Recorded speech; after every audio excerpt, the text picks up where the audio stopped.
Good evening, gentlemen. Good evening. It's Monday night. It's the 20th of June. The weather's picking up here in the UK, but I'm leaving. Soon I'm going to be on an aeroplane heading to Romania. Okay? Great to have you here tonight. So we've got Bernard Purcell, Leeds, smooth operator. Perhaps I should say that, like smooth operator. Great name.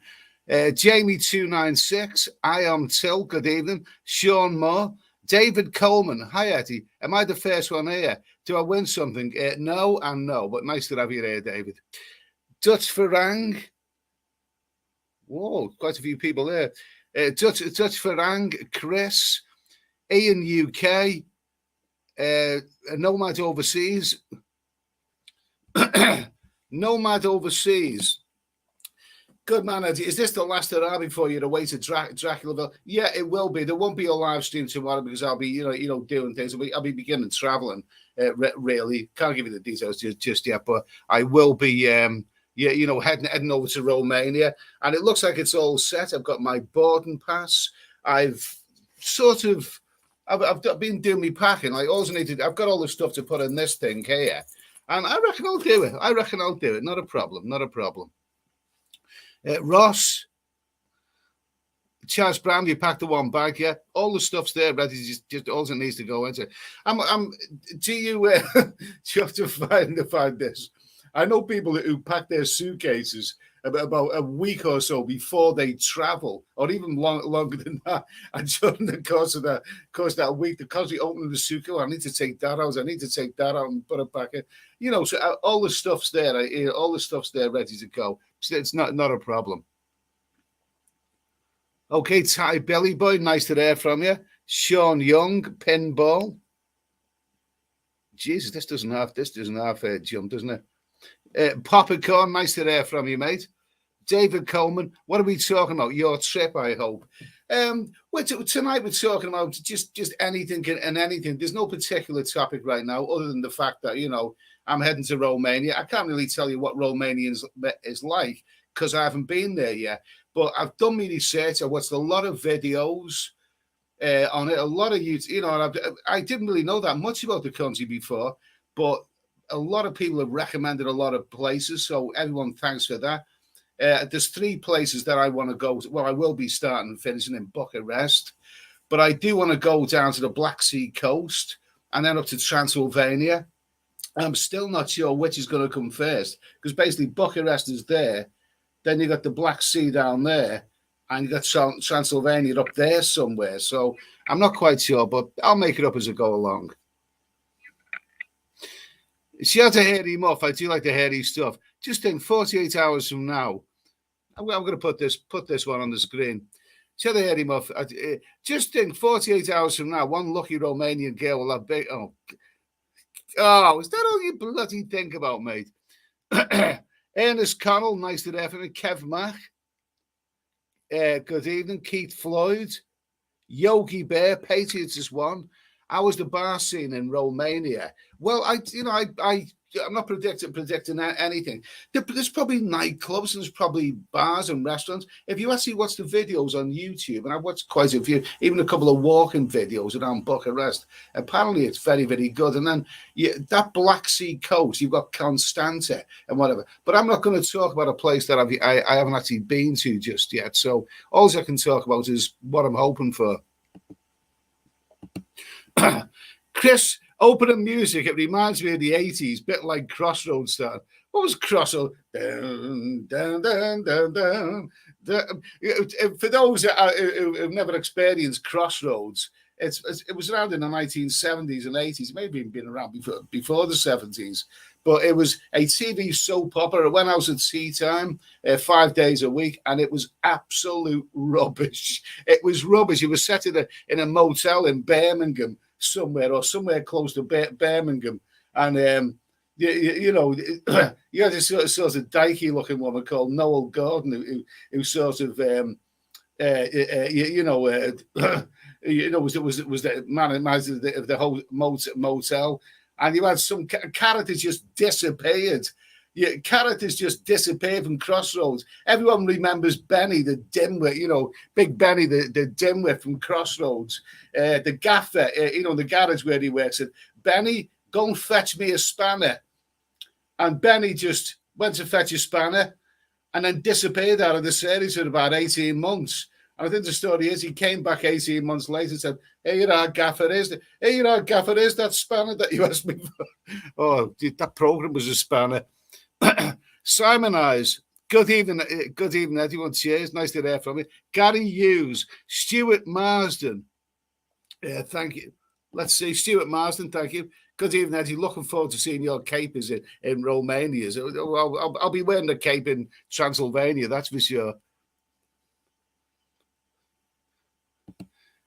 Ernest Con, not enough O's in smooth, okay. Red wine, that's bloody good value. Lovely to see you, Ed. Tonight I'm drinking, and I really do like this Carlsberg Export now. Really, really do like it.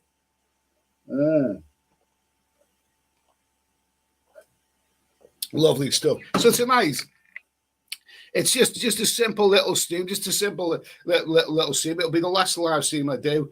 The next time I'll be doing a live stream, whether it's on this channel or the other one, it will be in Bucharest. Bucharest, that's the plan. I've checked with the flight. Everything seems to be in order.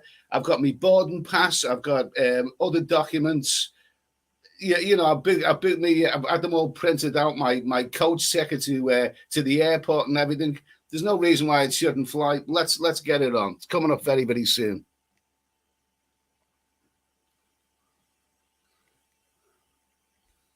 Let me see. Oliver Stoller, nice to hear from you. Gary Campbell, Roger Brooks. Good morning from very cold. Roger Brooks, good morning from very cold Dunedin in New Zealand. Really? Oh, the Steady Eddie channel stretches far and wide. Nice to hear from you, mate. Will Smith, get my wife's Melton Mowbray out of here. Effing mouth. Okay, brilliant. Like it. D. Cook, hi Edward. Don't forget to pack your dirty books. So dirty. Does anyone ever read books anymore? I mean, you know, that's one thing I never ever do now. Not with dirty books. You know, I'd be tempted to look at the pictures, but you've always got bloody, you know, internet for that sort of stuff, haven't you? Who reads books anymore? I used when I was a kid. My education comes from reading books. You know, I was unruly at school, and I never really learned anything in school, but I read a lot of books at home, and that was really my education. Readeth maketh man. You know, that's where my education comes from. Being at home reading books, I read detective fiction, you know, classics, all kind of stuff. That was my education. But I don't read books anymore. I just don't read them. Bend over in UK. But in the UK, will the budgie smugglers fit in that? I'm going to take about 4 pairs of you know, of underwear. I'll be wearing at least one and put the others. It'll fit. It will fit. It will fit. It will fit. You know, you'd be surprised how much you can get in that. As for cameras, what I'm taking is my mobile phone, which can, you know, do fit, good for live stream. I know I'm repeating myself. I said this many times, but I keep hearing from everyone that Romania's got good internet. So on this channel, I will be doing a lot of outdoor live streams, and I'm looking forward to that. I think that's going to be quite fun. So it's going to be my mobile phone. I can also make videos with that. Whether I can upload them to YouTube, I've never actually done that before. But with the mobile phone, and also my GoPro. I'll be taking my GoPro and you know, as well. So that's all I'm taking. I'm not taking any of the other cameras or anything like that.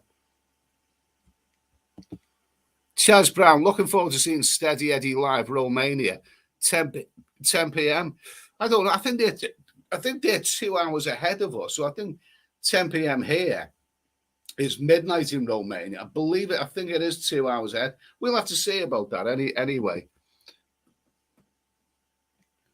David Coleman, I always pack my bag the night before. No need to go crazy. Sometimes I leave. I'm terrible for that, leaving into the last minute. But I mean, there's no suitcase there anyway. But I'm like you. Even with a suitcase, I tend to leave the night before. But here, I've got the stuff. I've sorted out the stuff that's important. It's dead easy. I'll be honest. I'll even be able to squeeze the t-shirt in there. Don't forget, it's going to be warm weather out there, so it's just t-shirts and I'll wear a pair of jeans going to the airport. I'll put a spare pair of shorts in there. I'll be okay. I'll get through it. Oh, Harold Batterson. It's late in the evening, but hi Ed. Hell yeah. Okay, nice to hear from you, mate. And no matter overseas, honestly, I've heard that Romania is a really beautiful country. Hungary also. Yeah, I've heard that. I've never actually made it to Hungary. I've been other places in that region. But I have heard, if you look at the videos on YouTube, it looks bloody good to me. I'm just looking forward to something different. Another one to tick off the bucket list. I'm not going to build my hopes up too much because I've been to other places which have disappointed me. So I'm not going to build. But with the really, really cheap cost of traveling there, and apparently it's one of the cheapest countries anywhere in Europe. I'm going to enjoy. You've got to go somewhere, haven't you?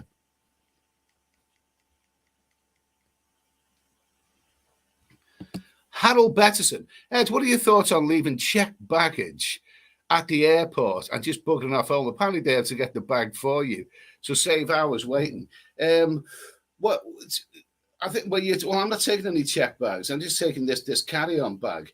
A check bag. Well, let me tell you what happened when I got to Gatwick. When I arrived on Scoot Airways from Bangkok. I had this big 20-kilo suitcase and I put it on, and I was at Gatwick, which is not my favourite airport. Heathrow's better for me.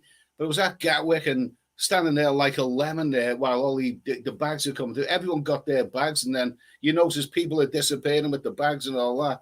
And it came like it was just me and some other bloke there. And there was me and two other blokes there. And then you start to think, is my bag going to be coming then? And then somebody's bag came, and one of the blokes got us. So there was only two of us, and me and another bloke ended up just going over to the to the office and reporting that the bag had been. I thought, Christ, I don't need this. They have insurance. If you got insurance on it, and if they can't get your bag to you, because it's happened before, then they will deliver that bag, that suitcase, the following day to your home address. But even so, I didn't want to leave that airport without my bag, but. The carousel was, it runs dry, no more. So I went over to the office and I asked the guy, and I filled out a form, and I thought, I really, really don't need this. And I got halfway through the form, and all of a sudden I seen something. There's my suitcase come. I finally got it. And in a way, I was concerned for the other guy, because I'd got my suitcase, and then he was only one guy left. You know what I mean? So, but no, that's not. I mean, I'm not taking any checked baggage this time. Anyway. David Coleman. Maybe they don't have vampires, but they do have wolves. Be careful. Oh, I like wolves. I love wolves. Wolves are beautiful. You hear all these stories about wolves. People befriending wolves. You hear stories about this big hairy dog come to somebody's door and they thought it was an Alsatian. It turned out to be a wolf, but it was a friendly wolf. Oh, I'm not worried about that.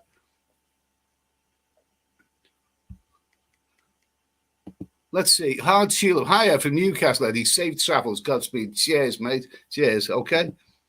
Let's see. Chris, apparently the Prince of Wales recently bought a holiday home in Transylvania after visiting and liking the place. Really, well, maybe he thought his missus is related to the brides of Dracula. Oh, that's a terrible. Camilla. His missus is called Camilla.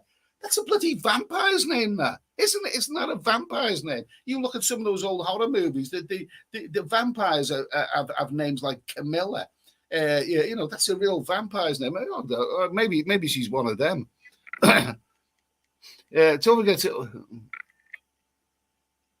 I'm not going to put that comment on there. Paul Hoskin. I love Benny on Grosso. Benny was great, wasn't he? Oh, Miss Diane. Oh, Jesus. Okay. Ty Billy Boy. Benny was a star in Crossroads. He certainly was. I think Birmingham people don't like that, dude. I've had a couple of Birmingham friends in the past, and they don't like that when anyone takes the mic and you say, "Oh, Birmingham, Benny at a crossroad." I don't think they like that very much. Let's see. David Coleman, the airline lost my bag coming back from Guatemala. They delivered it to my home in Toronto 2 days later, no problem. Okay, well, that's fine, no problem, except, I'd still rather have the bag with me, but it's good to hear that anyway. I had my bag delivered, the following day once. Simon Eyes 41, I love you, Mr. Yeah, remember it well. El Cerrifico, safe travels, Eddie. Safe travels, Eddie. The fake El Cerrifico will probably be here any minute, so I'll say hello and leave. Take care. Don't leave, man. Don't leave because of him. There's 2 El Cerrificos, right? This guy here with the Fred, he's the genuine one. He's a genuine one. The other El Cerrifico is not so genuine. I don't know what his motivations are, but no, don't leave, man. Don't leave. There's plenty of room for you. Yogi Bear, it was the same as prisoner cell blockades. They slammed the door and the walls moved. Yeah, absolutely.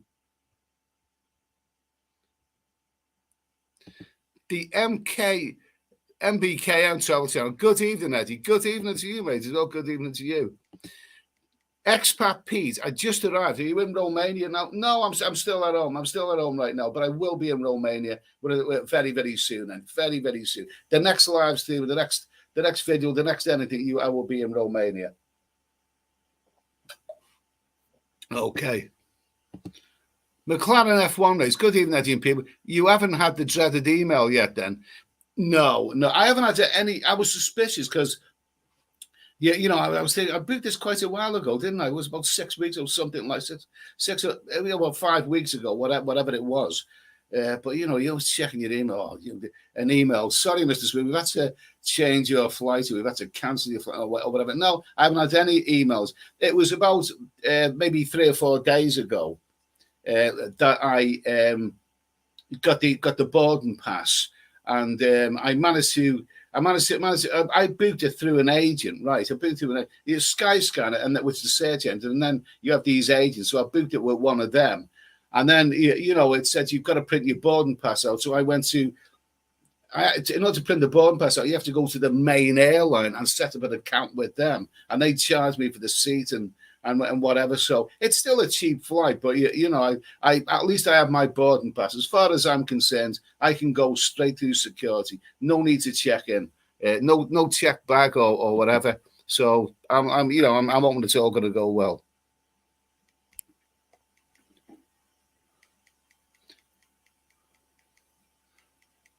Let me see now. Okay. Let me see now. What is it? Let me see. Harold Betterson. What time is tea time? I'd say 5:30 p.m. It'll be 5:30 p.m. in maybe America, some parts of America. Yeah. Yummy, lovely stuff. Is this the last stream before your trip? Yeah, it's the last stream on either channel before my Paul Hoskins. Don't forget the tissues, Ed. What do you think I'm going to bloody be crying as I'm going abroad? I'm going to go home for a month, 4 weeks, whatever. I'm going to be back, Paul.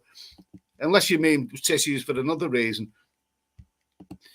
Sean Young, make sure you wear a crucifix, Eddie. We don't want any of those Romanian vampiresses sucking your... So, yeah, whatever. Okay, thank you.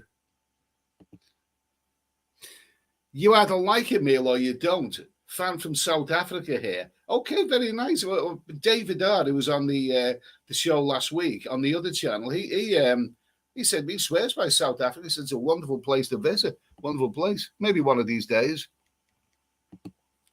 Sean Griffiths, good evening, Eddie. Can't wait for Romania stream. Yeah, I mean, if it's as good, if the internet's as good as it sounds, I'll be doing a stream on this channel every day. Maybe an outdoor stream every day. Maybe even daytime or maybe even evening time. I'm looking forward to it. I think I'm going to have some fun with that because there's nothing worse. I mean, you feel more confident if you've got good, strong internet. If it really, really is like that. There's nothing worse than doing a stream or planning on doing a stream, and then it keeps buffering and all that. Really gets on your net. I thought the internet in Thailand was pretty good. It was much better than here. Anissa Kate, Ed has better things to do than reading books. Nice to hear from you, Anissa Kate. Okay, and did I say Anissa Cakes then? Anissa Kate, nice to hear from you, baby. Dutch Farang, Eddie, you can store a pair of socks in your pants. Or which side of my pants? The front or the back? If I put them in the front, the girls really will be after me, won't they?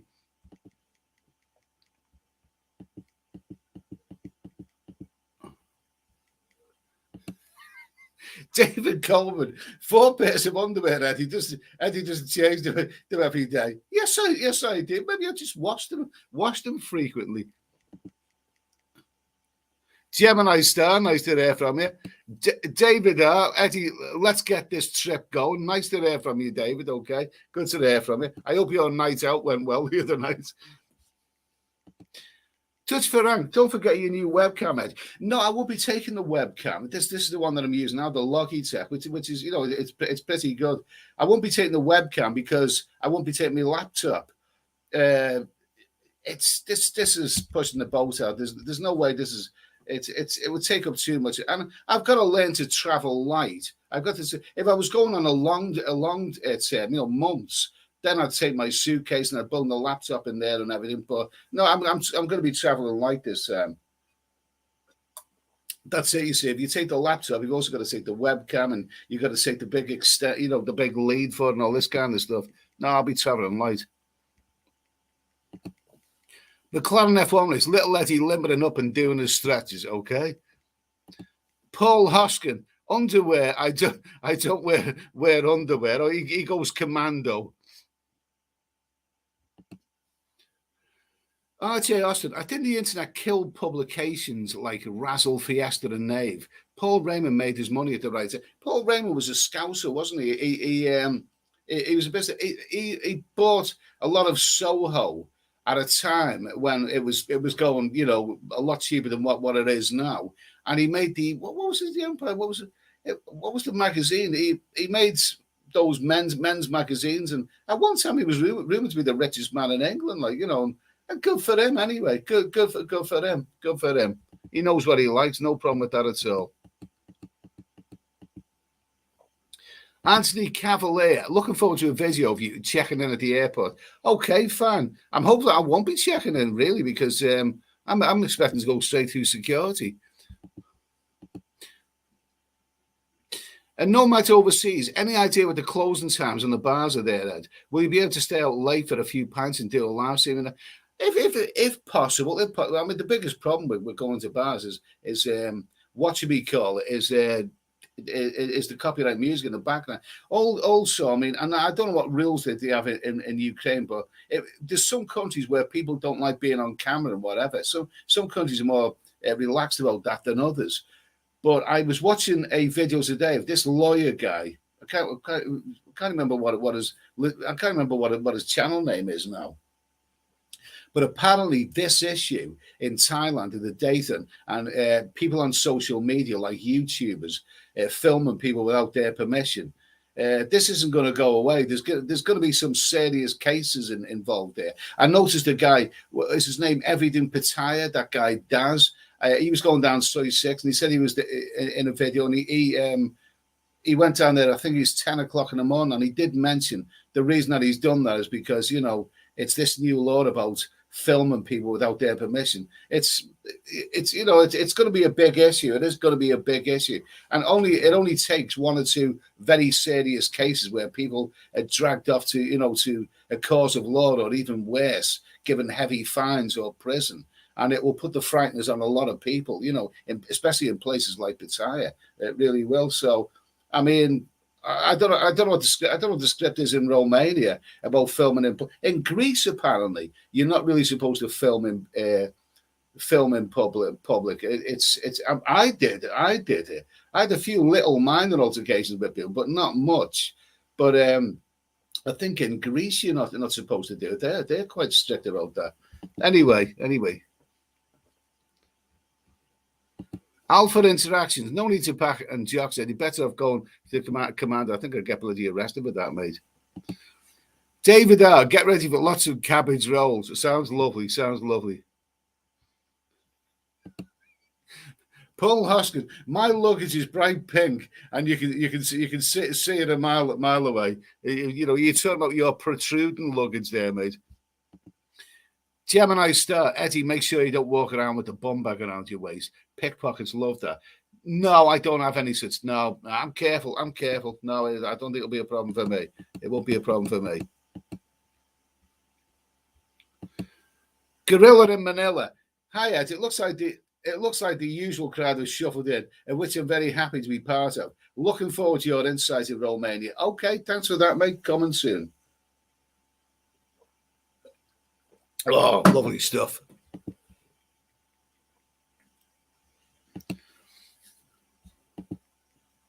Pelly, Eddie, only bring handbaggage these days. Checked and stuff is too big odds to get lost. Yeah, and I'm seeing some certain airports where, you know, where there's a mountain of luggage which they can't get. They just haven't got the staff.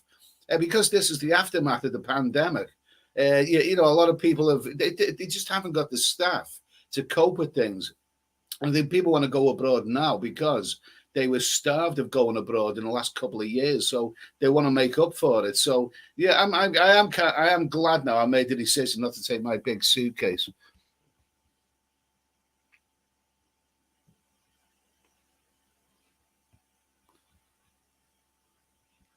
Let's see. Franco De Rosa. I'm in Romania, Eddie, catching a plane home tomorrow. Very, very cheap out here. Okay, well, that's good to hear anyway. That's good to hear. Any more information? You're welcome to give us more information. I hope you've had a great time, mate. The fat gent, Eddie the Wolf of Soy 6. Not really. I like Soy 6, but it took me a long time to catch on to Soy 6. But it is great. Oh, don't get me wrong. When I did catch on to Soy 6 is terrific. I have sampled the cuisine at Soy 6, and it was very, very, very tasty. Yeah, wonderful stuff.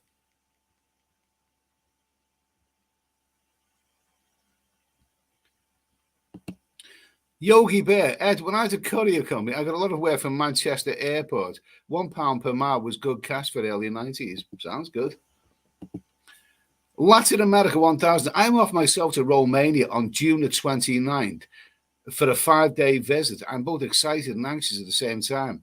First trip abroad in 3 years. Good for you, mate. Good for you. I hope it all works out for you. Hope it all works out. Chaz Brown, Hammer House of Horror, coming soon. Camilla, the Princess of Darkness. Okay. I mean, I think, Charles, Mrs. Camilla, she got a lot of hostile stuff, didn't she? When people had sympathy for Diana, they called some of them called Camilla the Rottweiler, the Rottweiler. But she seems like quite a dignified one. But that name Camilla, that is such a vampire's name. No wonder Prince Charles loves Transylvania. David Coleman, Camilla was the witch that killed the little puppies in 101 Dalmatians. But I don't like it. I don't like it. Anyone who kills puppies is evil. I love animals. Oh no, I don't like it now. That's it. I don't like it. Melton Mowbray pork pie. What's on the menu tonight? Actually, I don't have a lot of food in. I don't have a lot of food in because I'm going to be going away for the next month. So. I'm sort of, I'm going to be pork pies. I've still got those lasagnas, and I've got one lasagna left. I had one earlier today, and those Asda frozen lasagnas, I think they're about 80 pence. Well, they might even be 60 pence. They are so bloody good quality stuff. So tonight I'll probably have some cheese on toast, whatever, and I'll have my lasagna tomorrow, but I haven't got much food in right now.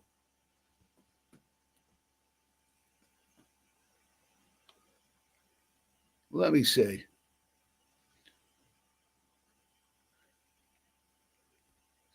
Okay, let me see.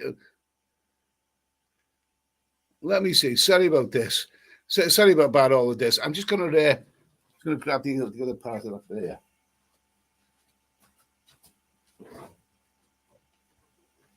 Oh, lovely. Carlsberg, probably the best beer in the world. This I don't like the normal Carlsberg, but this export, I do like this export. I really, really, really do like this export. Bloody good stuff. I think it's about 5%, something like that. Okay, so where are we now?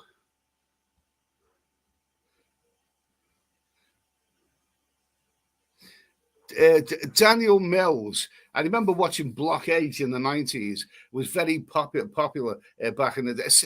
Prisoner Cell Block. Some people were bloody obsessed with that program, weren't they? It was one of those programs. It was an Australian program, you know, a cheap and nasty program, but it got a huge following. And it was put on late at night at kind of odd times, and it was the first program to get taken off when there was snooker on, a snooker tournament. But some people were totally obsessed with that program.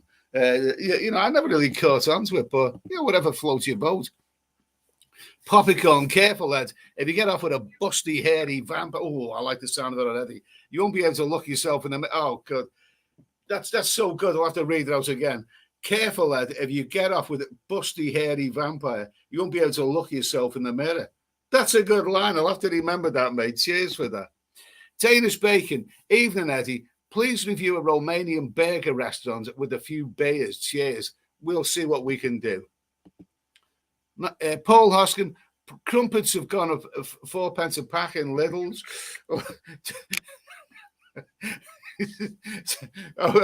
Best of luck, Paul. That's all I'm going to say. In UK, when you vacate your hotel, do a vlog with you. I like your vlogs. I will be doing. I'll be doing as many vlogs on hotels as I possibly can. If I can't get the videos out while I'm there, then you know I'll edit them when I come back and upload them when I come back in a month's time. But yeah, people like to know about hotels. You know, not everyone wants to know, but you know, if you're traveling, it's important to know about hotels. So yeah, definitely. Oh.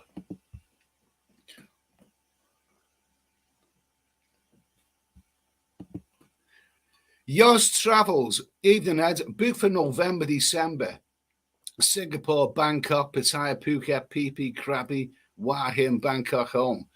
All hotels. That sounds great. That sounds bloody great, that, mate. That sounds like a lovely trip. Good luck to you, mate. I hope it all works out. Cold beer in a hot climate. Best double act in the world. Enjoy your travels, Ed. Okay, I will do. Thanks for that, mate. Dad John, how was the chicken yesterday, Eddie? The chicken went down very, very nice. We had that chicken in the oven. Oh, do you know what? I knackered things up a little bit there. I knackered things up because my friend come around. So when I finished the stream, I was so hungry because I hadn't eaten that day. I carved off some of the chicken and I had chicken on toast. Well, you know, wonderful, lovely stuff. It kind of filled me. And it came around later, and my friend realized I had already cooked the chicken. I thought, well, I'll leave it there, you know, because we have a proper roast dinner. But proper roast dinner.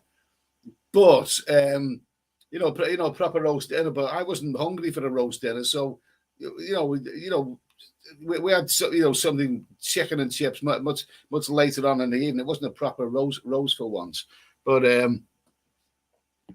never mind. Yeah, lovely chicken. Tissues to blow your nose. Patriots want Eddie, be careful with the taxis in Romania. They will try to rip tourists off. Yeah, absolutely. Taxi drivers can be like that. Taxi drivers can be some of the worst bloody people that you meet anywhere in the world. Now, I've got the Bolt app on my mobile phone. Will I be able to use this in Romania? I got it when I was in Thailand. It's something. I found it was quite only hit and miss, really, when I tried it in Thailand. Will I be able to use this app in Romania? I haven't checked it out yet. Or will I need to get another app, Uber or whatever? We'll see about that. Oh, don't worry, I'm going to be careful. Well, a good thing about with taxis, Bucharest is one stop. I'm staying about a mile and a little bit, a mile and a bit from the main city centre. So it's possible I may need to get a taxi into the town. But when you're staying in smaller towns, I often try and stay in hotels which are close within walking distance of the action. So, I won't need taxis so much. But yeah, I know what you mean, mate. Absolutely, bastards. Daniel Mills, 5G broadband is awesome. Thank you for that. RT500, good luck, Eddie. We're still going to go to Romania now. You can do my homework for me. Okay, fine. Thank you.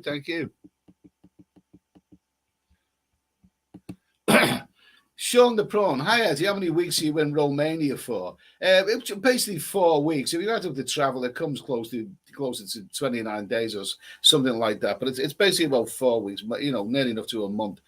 So yeah, it's coming soon. Nice to hear from you, mate. And nomads overseas, Ed, will you be wearing all the underwear and t-shirts on the plane in order to save bag space? You'll look like the Michelin Man. Good idea.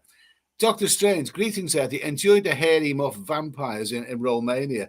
Thank you. McLaren F1 race, Mayfair was awesome. Used to buy that on the way home from school. Mayfair, that's I think that was one of the Paul Raymond mags. Mayfair was fairly awesome. And they were so hairy in those days. They were gloriously hairy, those women, weren't they? And they had real bodies, and they had no tattoos, and they were really, really hairy, really old. I just knew that it wouldn't get far into the stream before I mentioned the word hairy. Farang Travels, which one of the cheeky girls is hottest? I wouldn't mind a sandwich, to be honest with you. That's my answer to that one. David Coleman, be careful, Eddie. I heard that a lot of pickpockets there. Well, there are in all places, in all cities, European cities, any city. There's lots of pickpockets all around, but I still believe that Romania had a reputation for being dodgy. People, very, very dodgy. But I think that the hardcore riffraff will have left there, since they were able to get in the European Union. Because why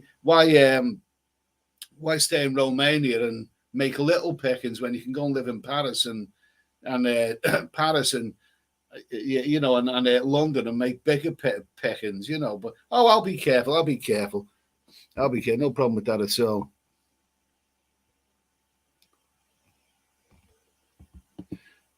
The Clan F1 race, Max Power used to have fit birds in it too. It was Max Power. Pinball. He's called Integrity Legal. Yeah, that's the guy I was watching. I think his name's Ben. He's a lawyer. It's on YouTube. I didn't think his video was particularly, infamous, but he did put the emphasis. He did make the point that it is a serious issue. This business of filming in public in Thailand, it's not going to go away, and there will be consequences. I'm kind of wondering those hidden surreptitious vloggers, Bangkok 112, and what's the other fella's name? Thailand Red, whatever. I think they're going to have a bit of a hard time in the future. Although, whether anyone will find out who they are is another matter.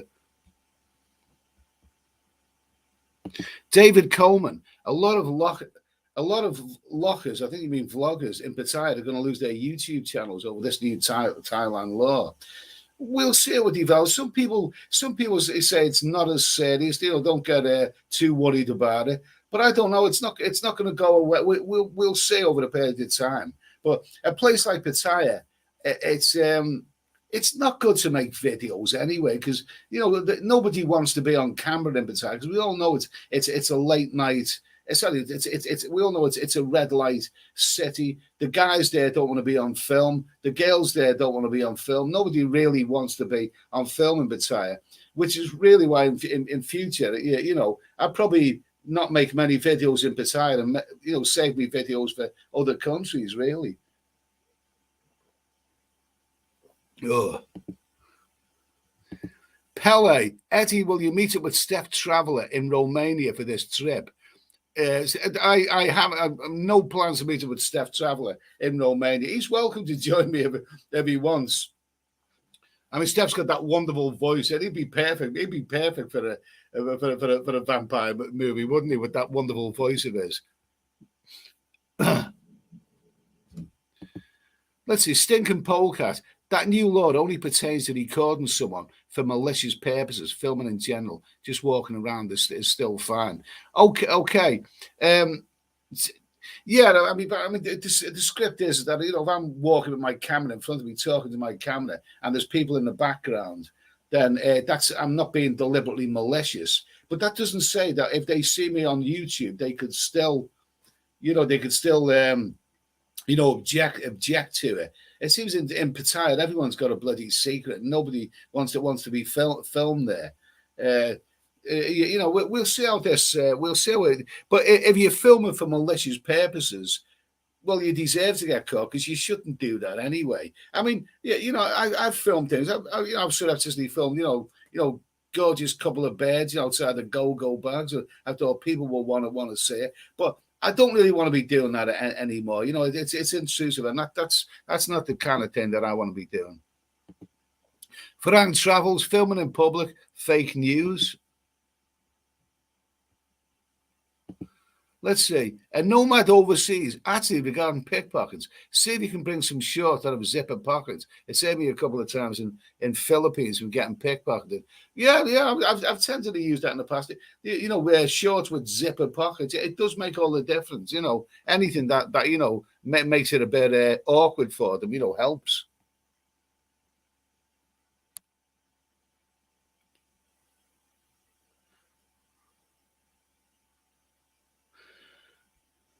Let me see.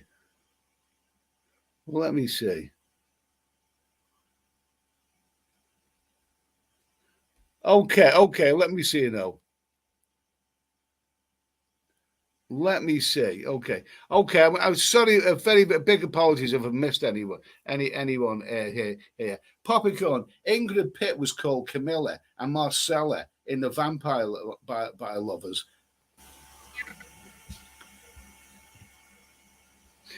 Yeah, Ingrid Pitt was called Carmilla and Marcella in The Vampire Lovers. It was on TV the other week. Absolutely one of my favorite. It's still and Madeline Smith is in it, and Kate O'Mara. Oh my God, what an amazing lineup! Ingrid Pitt, Kate O'Mara, Madeline Smith.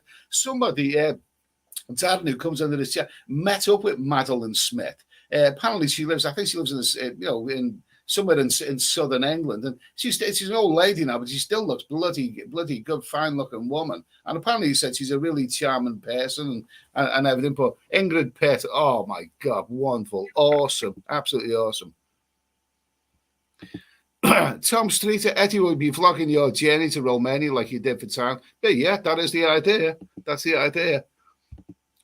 Tom Easter, my ticket agent just sent me a voucher code for £45. Apparently, because they managed to get a lower cost, means that return flight from Dublin to Bangkok is only costing me £495. Well, that's good, isn't it? That's good for you, mate. Good for you. David Kane and squeaky door time. Not yet, mate. Not just yet.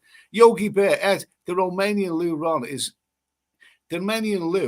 at 5.79 to the pound today. Well, I haven't used that currency just yet.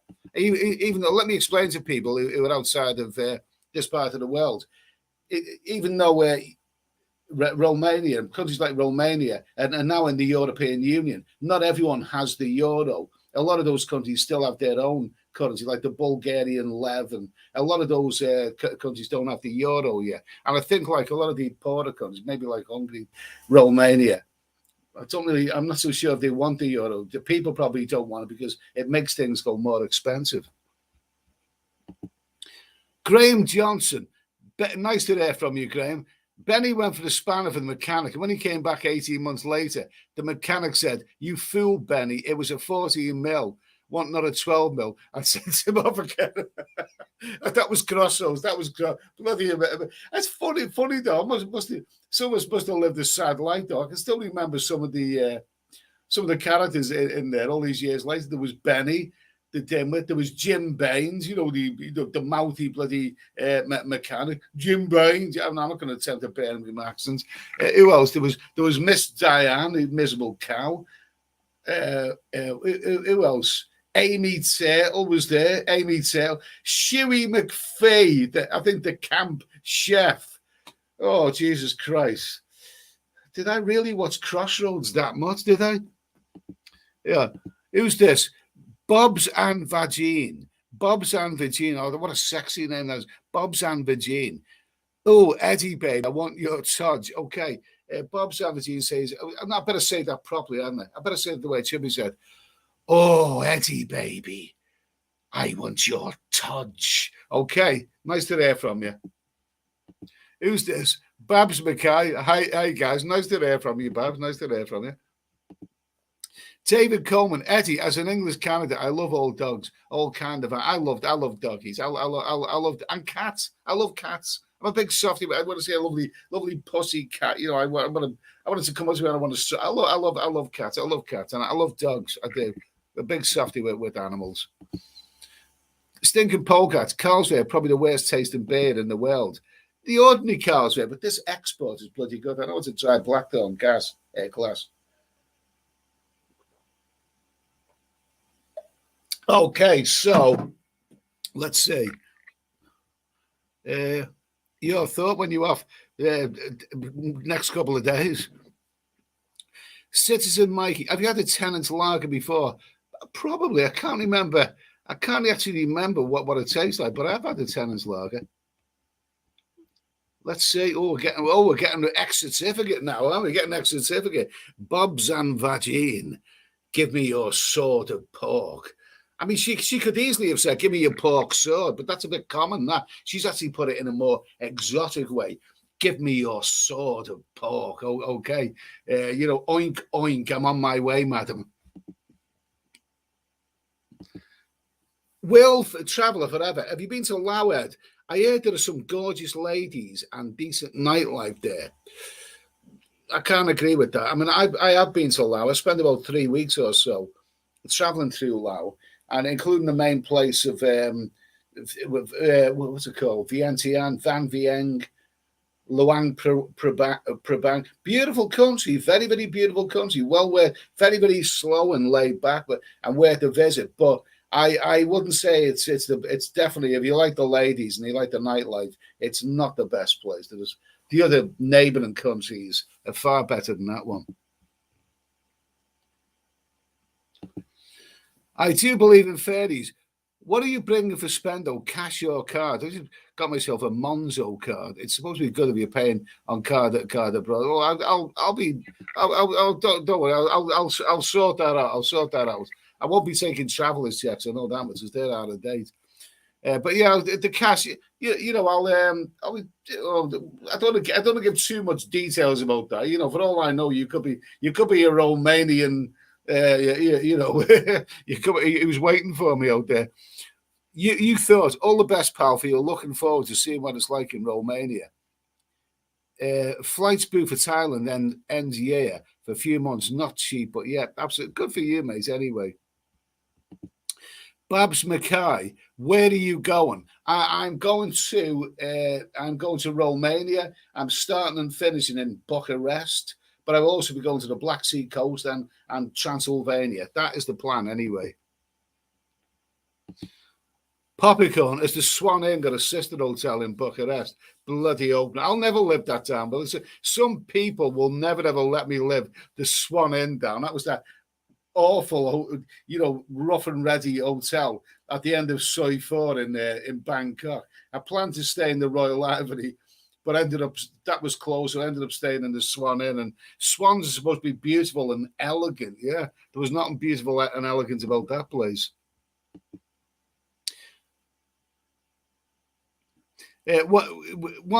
Prince Charles wanted to be a Tampa. No wonder she's called Camilla. Okay, fine. Thanks for that. David Coleman, Eddie, did you see the new illegal alien boats landing now on Kent? Are they? It's Dover. It's Dover and Kent. It's Dover and Kent. I mean, it's round that way anyway. But they're arriving. There's bloody thousands of them coming over. There's thousands of them coming over, and we can't even get bloody 7 people on an airplane out of it. It's crazy. It's absolutely crazy. Apparently, some of them are landing in the southwest of England now, aren't they? They were landing. Where was it? Slapton.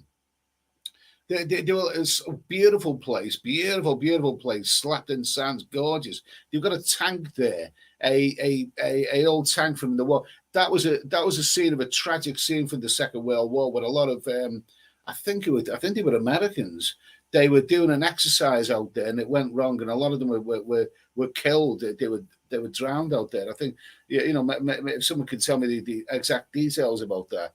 But it was an exercise that went very, very wrong, and it caused a loss of lives in a lot of. I think it was Americans there, and now all these years later, you're getting bloody dingy people that thinking they can just come here without any permission. Chaz Brown, Ed, what software do you use to edit your videos? And so they take long to upload to YouTube. I use Wondershare Filmora, which I've used for the last almost 4 years now. It's not perfect, but I know the script with it, and I know the script with it, and it's good. And I've got a lifelong package there. So and the reason, by the way, when you say it takes long to upload, that's not down to the system. That's down to your internet speed. I mean, here my internet speed is okay. It's reliable, but it's slow. Whereas in some countries like Thailand and I thought Greece had a very, very fast internet speed. I was surprised. I uploaded one video which was 47 minutes long in a hotel in Greece. I think it was that rural hotel I was staying in. And I thought 47 minutes. Jesus, here we go. So we'll do this overnight. I couldn't believe it. I'd done it in a matter of minutes. It was really quite amazing. Really. About editing videos, though, if you're going to be doing a YouTube channel, don't go overboard with the editing, simply because you can shoot yourself in the foot. You can spend hours editing the video, making them. It doesn't necessarily mean it's going to get them more views. So some people get really bored with, heavily edited videos and clever editing and fancy editing. Some people get a bit bored with that. Some people just prefer a bit of simplicity, And don't forget, your subject matter is far more important than your editing. Pinball, Ed, you're obsessed with toast. I'm absolutely obsessed with toast. It's my idol. Paul Hoskin, a toasted pork pie sandwich. Oh, I like the sound of that, funnily enough.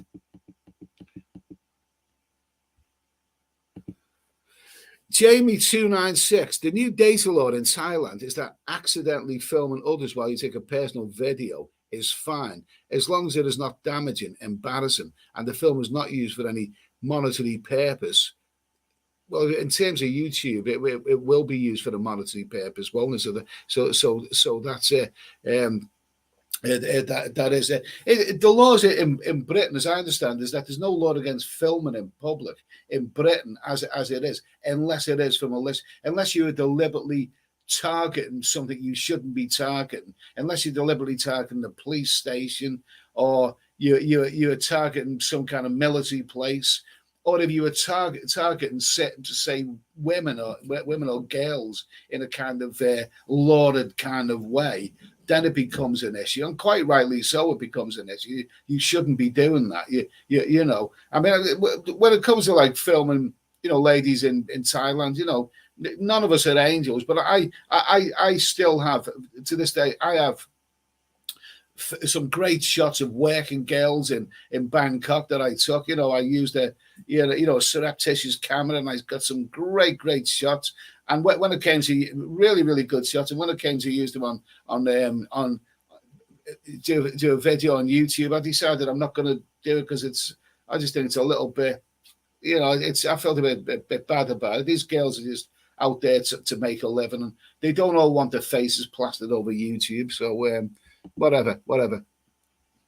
David Coleman, will there be Kojaks in Romania? Bloody Kojaks all over the place nowadays, mate. There should be a law against shaving your private parts. Philip Moville, Hoskin for president, okay? And nomad overseas, if you're going to be using Bolt app and it's linked to your bank account,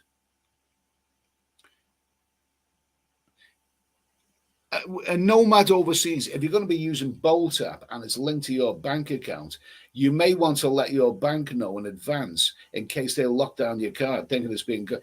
Thanks for that, mate. Well, the Bolt app that I got it when I was inside. It's not linked to my bank account. It isn't linked to the bank account at all.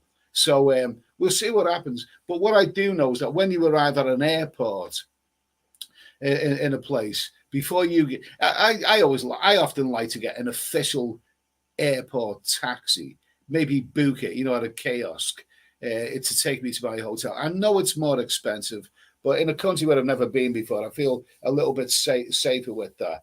But Bolt app is not linked to my bank account at all. When I was using it in Thailand, I was paying the driver, but well, I mean, that's a very, very good point. That is, but we'll see what happens anyway.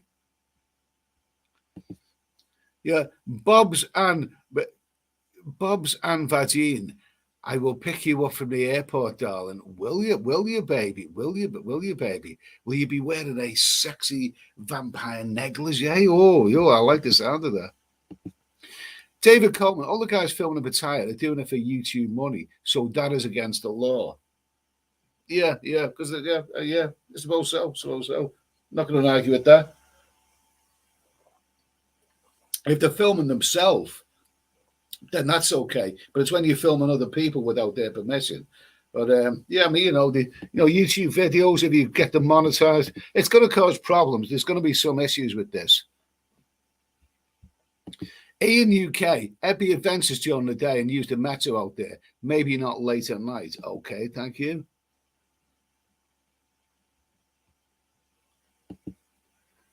Jamie 296, David Coleman, totally agree. In fact, I think some may already have been stopped.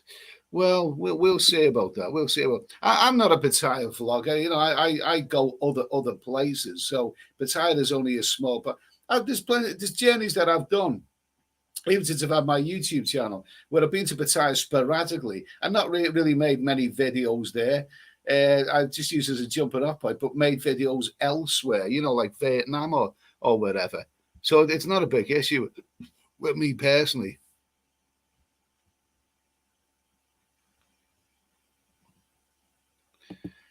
Pinball, Ed, just checked. You can use the Bolt app in the Bucharest area.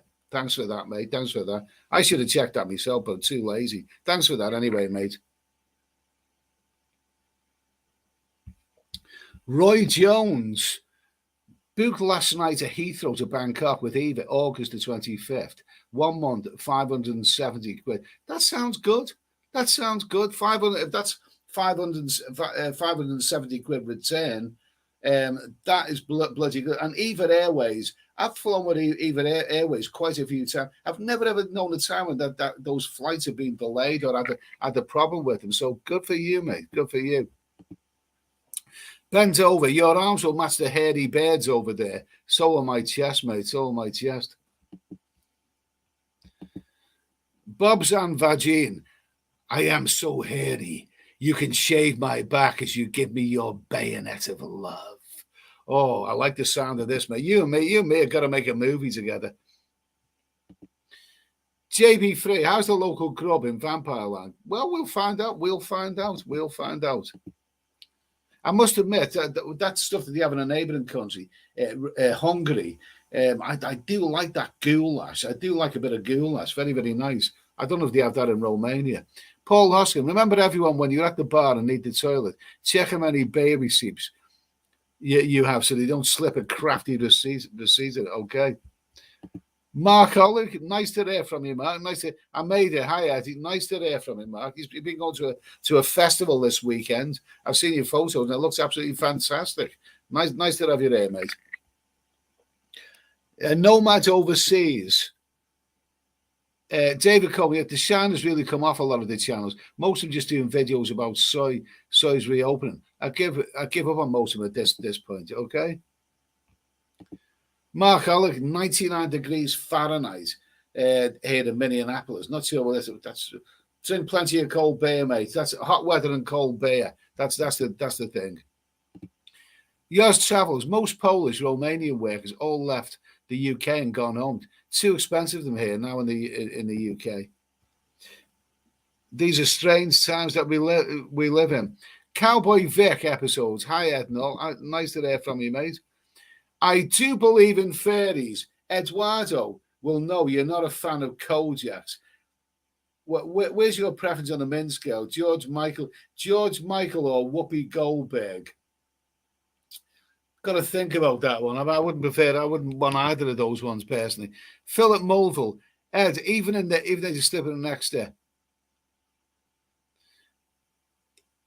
That's about bill padding, that is.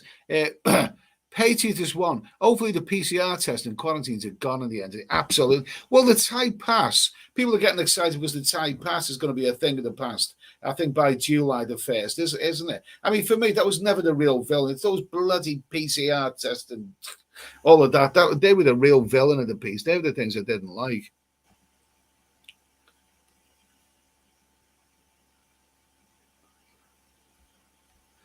Where are we now? Okay. Let me see. Now, let me just go back with the chat, okay?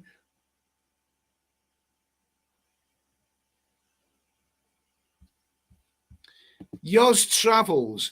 What idiot will walk around filming working girls and bar girls? Only shadows. It's nasty and not right. Well, you can say that yours travels. You're talking about Thailand. You're talking about the red light areas in Thailand. It's only shadows. It's nasty and not right. Yeah, you've got a fair, valid point there. But don't you think there's a lot of hypocrisy in that sort of stuff and that and all of that? I mean, the thing is, a lot of people know that Bangkok 112 filmed people surreptitiously. He filmed people without their permission. He was brilliant at using his hidden camera, and he he filmed working girls. He filmed guys who were working girls, guys who might have been married back in their own country, and there they are smooching up with working girls. I've even seen him filming a Western guy with lady boys. He filmed all that kind of stuff. And it was very, very wrong, and it was surreptitious, and he shouldn't have done it, yeah. But we all watch his videos. I watched Bangkok 112's videos. I watched the way he put them together, absolutely brilliant entertainment. And he got to about 1 million subscribers. He had many millions of views and what. We can all say it's wrong, but we still watch his videos. Yeah, so I think there's a bit of hypocrisy in all of that. I wouldn't judge judge people too harshly.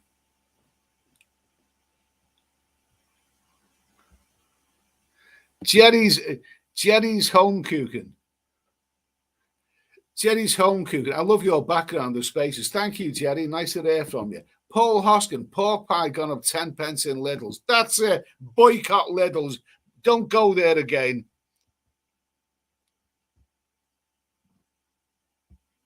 Let's see now. Okay, here we go. R.J. Austin. Ed, just been reading a staggering 92% of all UK ATM crime is committed by Romanian nationals, according to DC1 Bernard of the fraud squad. I don't know about 92%, but I have heard that in the past. All that I know out of personal experience, I very rarely use outdoor ATMs anyway, but on personal experience where I live, whenever I have had to use an outdoor ATM, whenever any shady person has approached me while I'm putting my card in, or someone's appeared out of thin air and tried to strike up a conversation, it hasn't been foreigners, it's been white English people. And I'm talking about usually from the south of England where I live. They're usually the ones who just creep out of nowhere and want to strike up a conversation with you. So I wouldn't necessarily blame the foreigners. Sean Harris. Hi, Ed. He just joined. Ingrid Pitt was in Where Eagles Dare. Yeah, absolutely. There's a wonderful photograph of her and Clint Eastwood together. Wonderful stuff. Did Clint? Clint, he's probably a big hit with the ladies. Clint, did he? I tell you what, that's something to say. If Clint actually, if he actually liaised with it, Jesus Christ, I wouldn't blame him for 1 minute. And Nomad Overseas, Ed, have you seen a film called Fearless Vampire Killers? Roman Polanski, isn't it?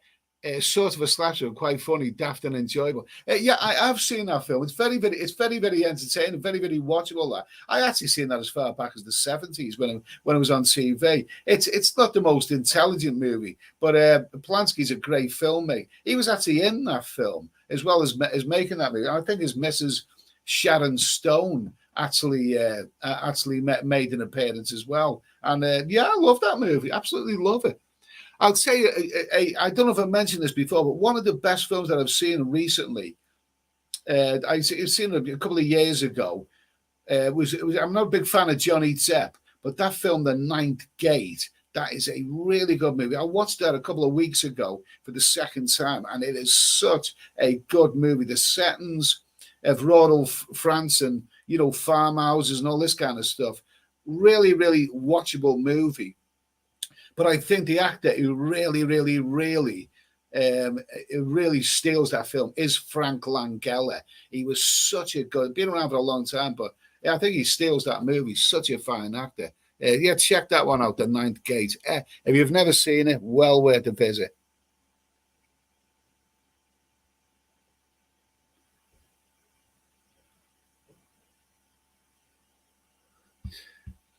Let me see. Wanderer 299. Before I left UK 6 years ago, export was £5 for 4-pint cans at Iceland. Great beer. Yeah, absolutely. I've never shopped in Iceland. Never shopped in Iceland. Cowboy Vic episodes. Oh, did I leave someone else? Sandy from Cross? Oh, wasn't he? What is it? He was in a wheelchair. Absolutely. That's a dreadful thing. But he was just a little square, was he? Had a little squeaky voice, and he was a little. I think he was Noel Gordon's son, wasn't he? And he was such an annoying Sandy. Oh, Jesus Christ Almighty!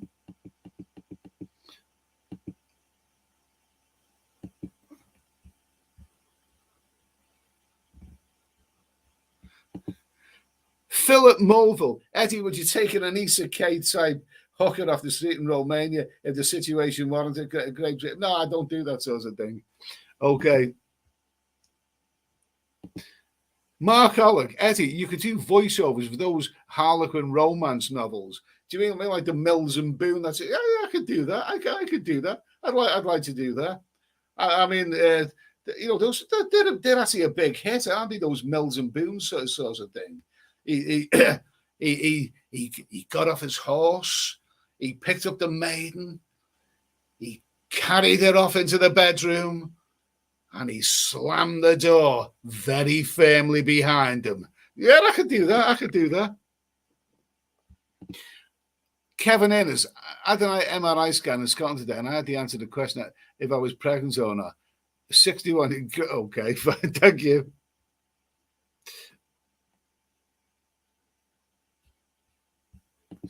Let me see. A Nomad Overseas. Remember seeing one of your vids in the Philippines when there were street dogs in awful state? Oh, yeah. Could hear the pain in your voice when you were so. Oh, yeah. Oh, yeah. I know the one you mean. Oh, dreadful. Absolutely dreadful. Let's see. Kiki on the Trail. Star Opperman is the only beer I'll drink at home now. Fell in love with about it. Is that from the Czech Republic? Is that from the Czech Republic? Sean Harris, Eddie, you've probably been asked this many times, but have you ever been to the USA? I've never been to the USA. I wanted. It's one of the first countries I wanted to go to, but I've been.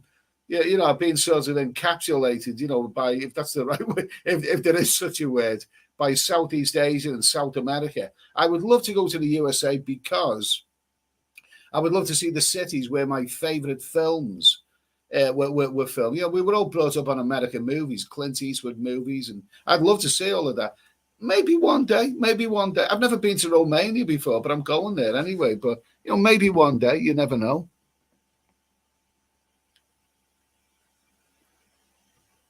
Let me see now.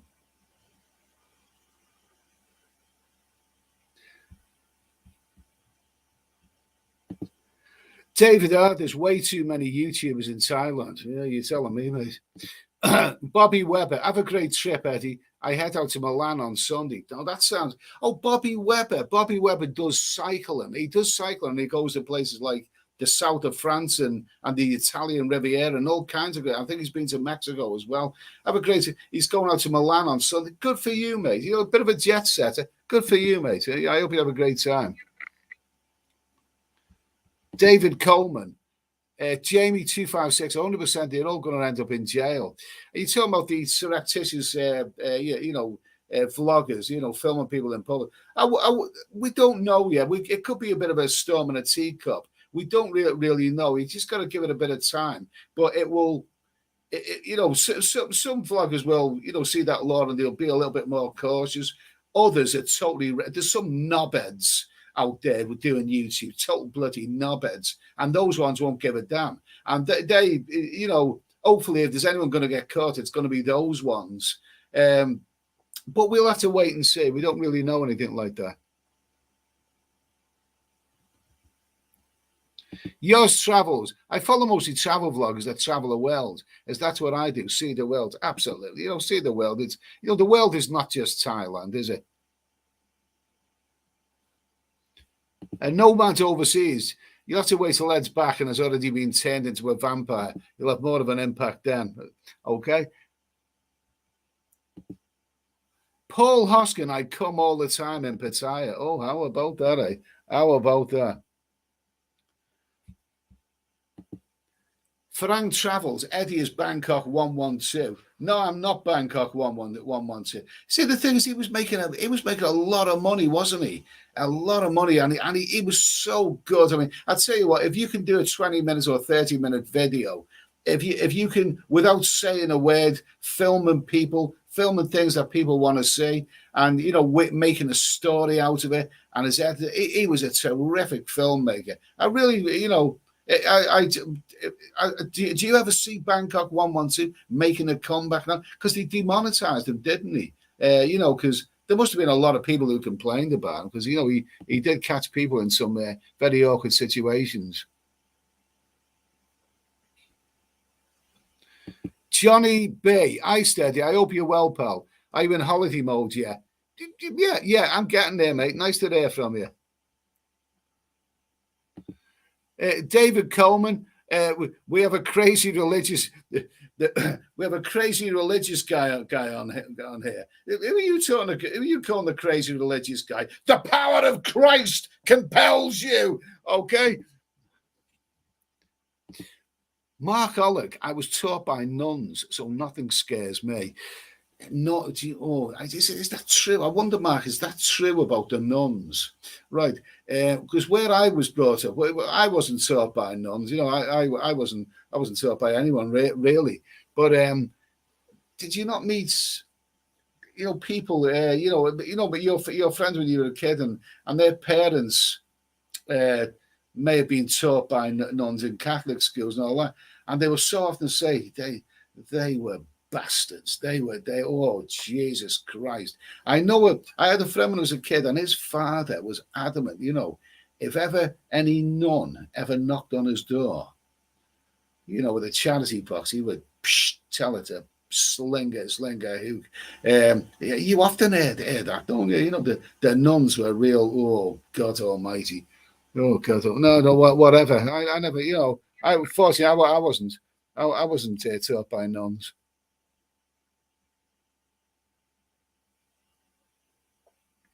Let me see. Sorry if I've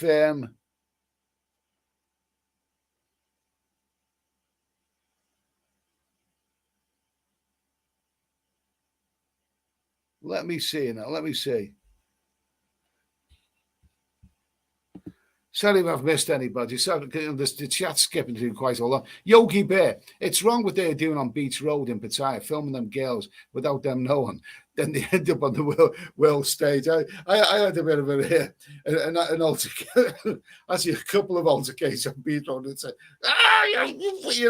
whatever. And one of them, when I was talking to myself into the camera, and then another one was doing a live stream. I had an altercation. Another fellow called Thailand Rick I mean, I used to love watching this. I don't know what he's doing nowadays, but I used to love watching his videos. Absolutely hilarious.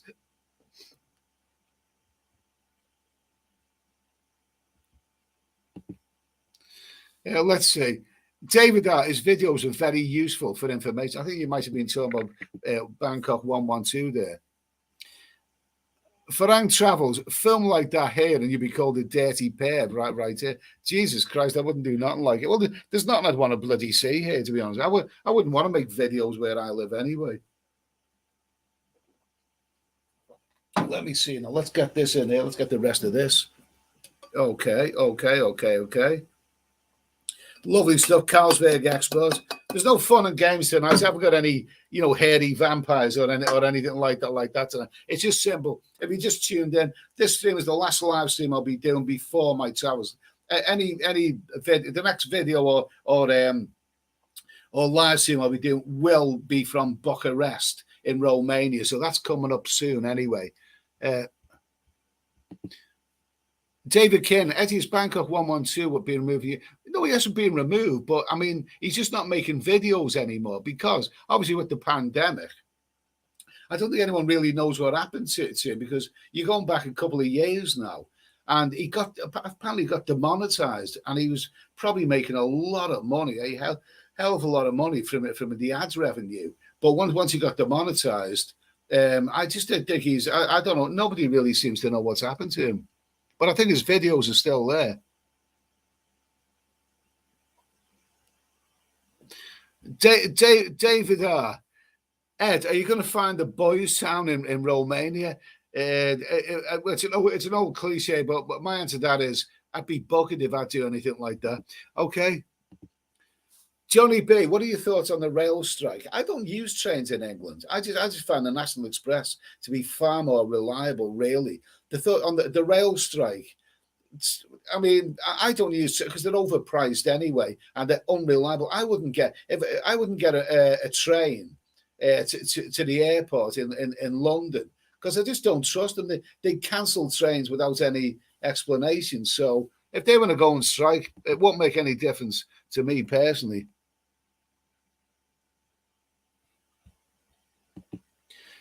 Yours Travels. Never watched Bangkok 112. I'm off to Thailand to travel around it. I will partake in some nice ladies in Pattaya and Phuket, though. Mix of tourism and pleasure. Well, you have to sample the local cuisine, don't you, mate? Good for you. Sean Harris, what's your thoughts on a cashless society? It'll probably be a good thing. I mean, I was one of the ones who used cash for everything, just about absolutely everything. Only until a few years ago, but bit by bit, I must admit, as long as you've got your passwords saved and everything, I do like shopping online. I bought things on Amazon. There's still a couple of things I will insist on. I will insist on buying pairs like this laptop. I bought this laptop. I went up to Curry's or PC, whatever it was, because I wanted to talk to people about it. I don't just want it delivered by Amazon, but a lot of other stuff I get by Amazon, and I've even started shopping my supermarket stuff online now anyway. So my supermarket stuff, and I like my Asda deliveries now anyway. Yeah, but I think cashless society, I think it's probably the way forward. Let me see now. Okay. Okay, I'm just going to go to this one now. Okay, Mark Olive, $200. Thank you for that, Mark. That is so kind of you, my friend. Eddie, here's a little something to help with your trip to Romania from your friend across the big pond. Cheers. Mark, I really appreciate it. That's very, very kind of you. And it will help with my trip. That'll pay for quite a few hotels in various places. So thanks for that, mate. I really do appreciate it. Very kind of you. And let me just have a little look here. Let me see. I'm just gonna squeaky door time's coming up soon. I'm just going to do a couple of stuff here.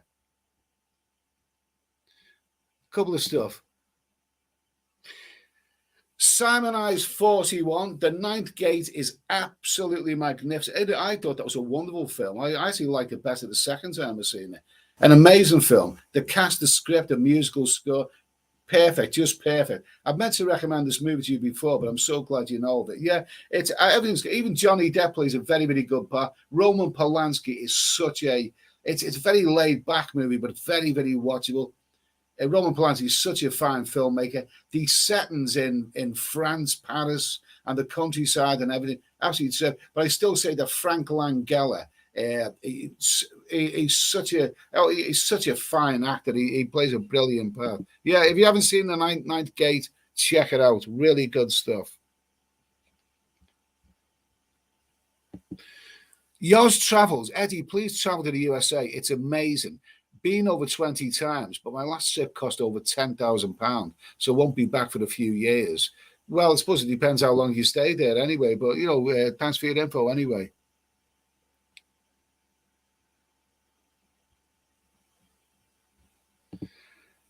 David, I don't like all these young 20-something YouTubers that showed up in Thailand the last year, acting like they know everything in town. Yeah, okay. David, Mark Olive, yes, some were badasses. Yeah. Absolutely. Talk about the young vloggers. There are certainly some young. To be fair, some of the older vloggers, are a bit questionable as well. David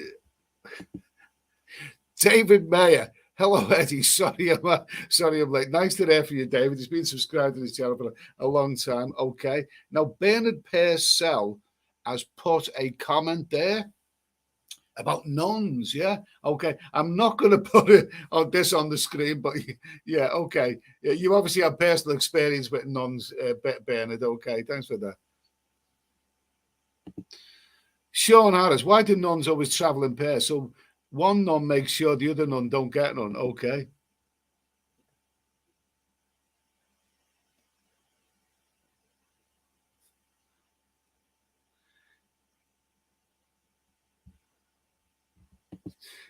Chaz D, how's it going, Eddie? You're putting the graft in these days, aren't you? Yeah, okay, fine. Thank you. Eugene Vincent, will we ever see the Sweeney on the streets of San Francisco? I'd love to visit San Francisco. Like the chap you just mentioned before, apparently America is very, very expensive. A guy called the McMaster, it was a very, very good vlog. He does a lot of food reviews, but very, very fine filmmaker. He was doing Tenerife, but he's doing a fair bit of other countries like America. But he makes some great videos from America about food reviews, whatever. But he does say in recent years it's become very, very expensive. So I'd have to think very carefully about that. Okay, Patey just one traveling very cheap for non-drinkers. Okay, well, if I didn't drink, I'd save a lot of money. Let me see now. Martin Powell. Ed, I hope to see you around Pattaya at the end of November to shake your hand and buy you a Heineken for all your hard work down the years. Have a great upcoming. Cheers, Martin. I really appreciate that, mate. Okay, we got up to an hour and 24 minutes. We'll do a bit more. It's going down well, this. There's no fun and games tonight, hairy vampires, hairy stuff and none of that. So it's just a simple, anyone's got anything to talk about, then, feel free. Philip Moville, did you see all this?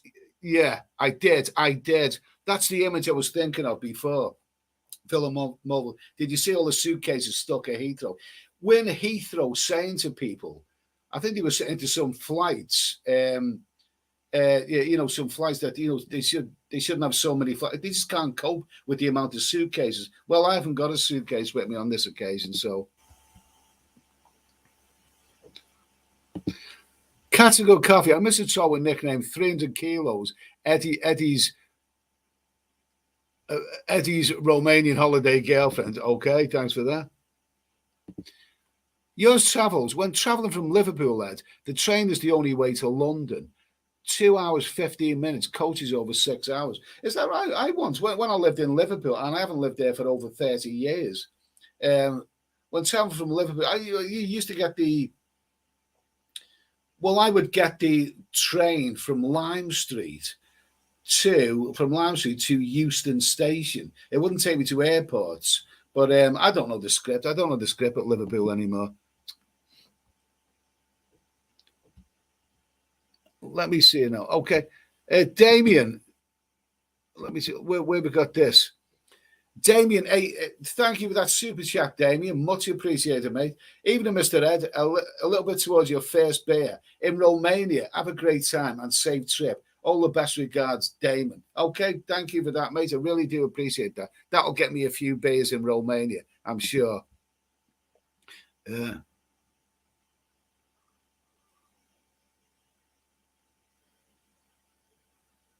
Let me just see now.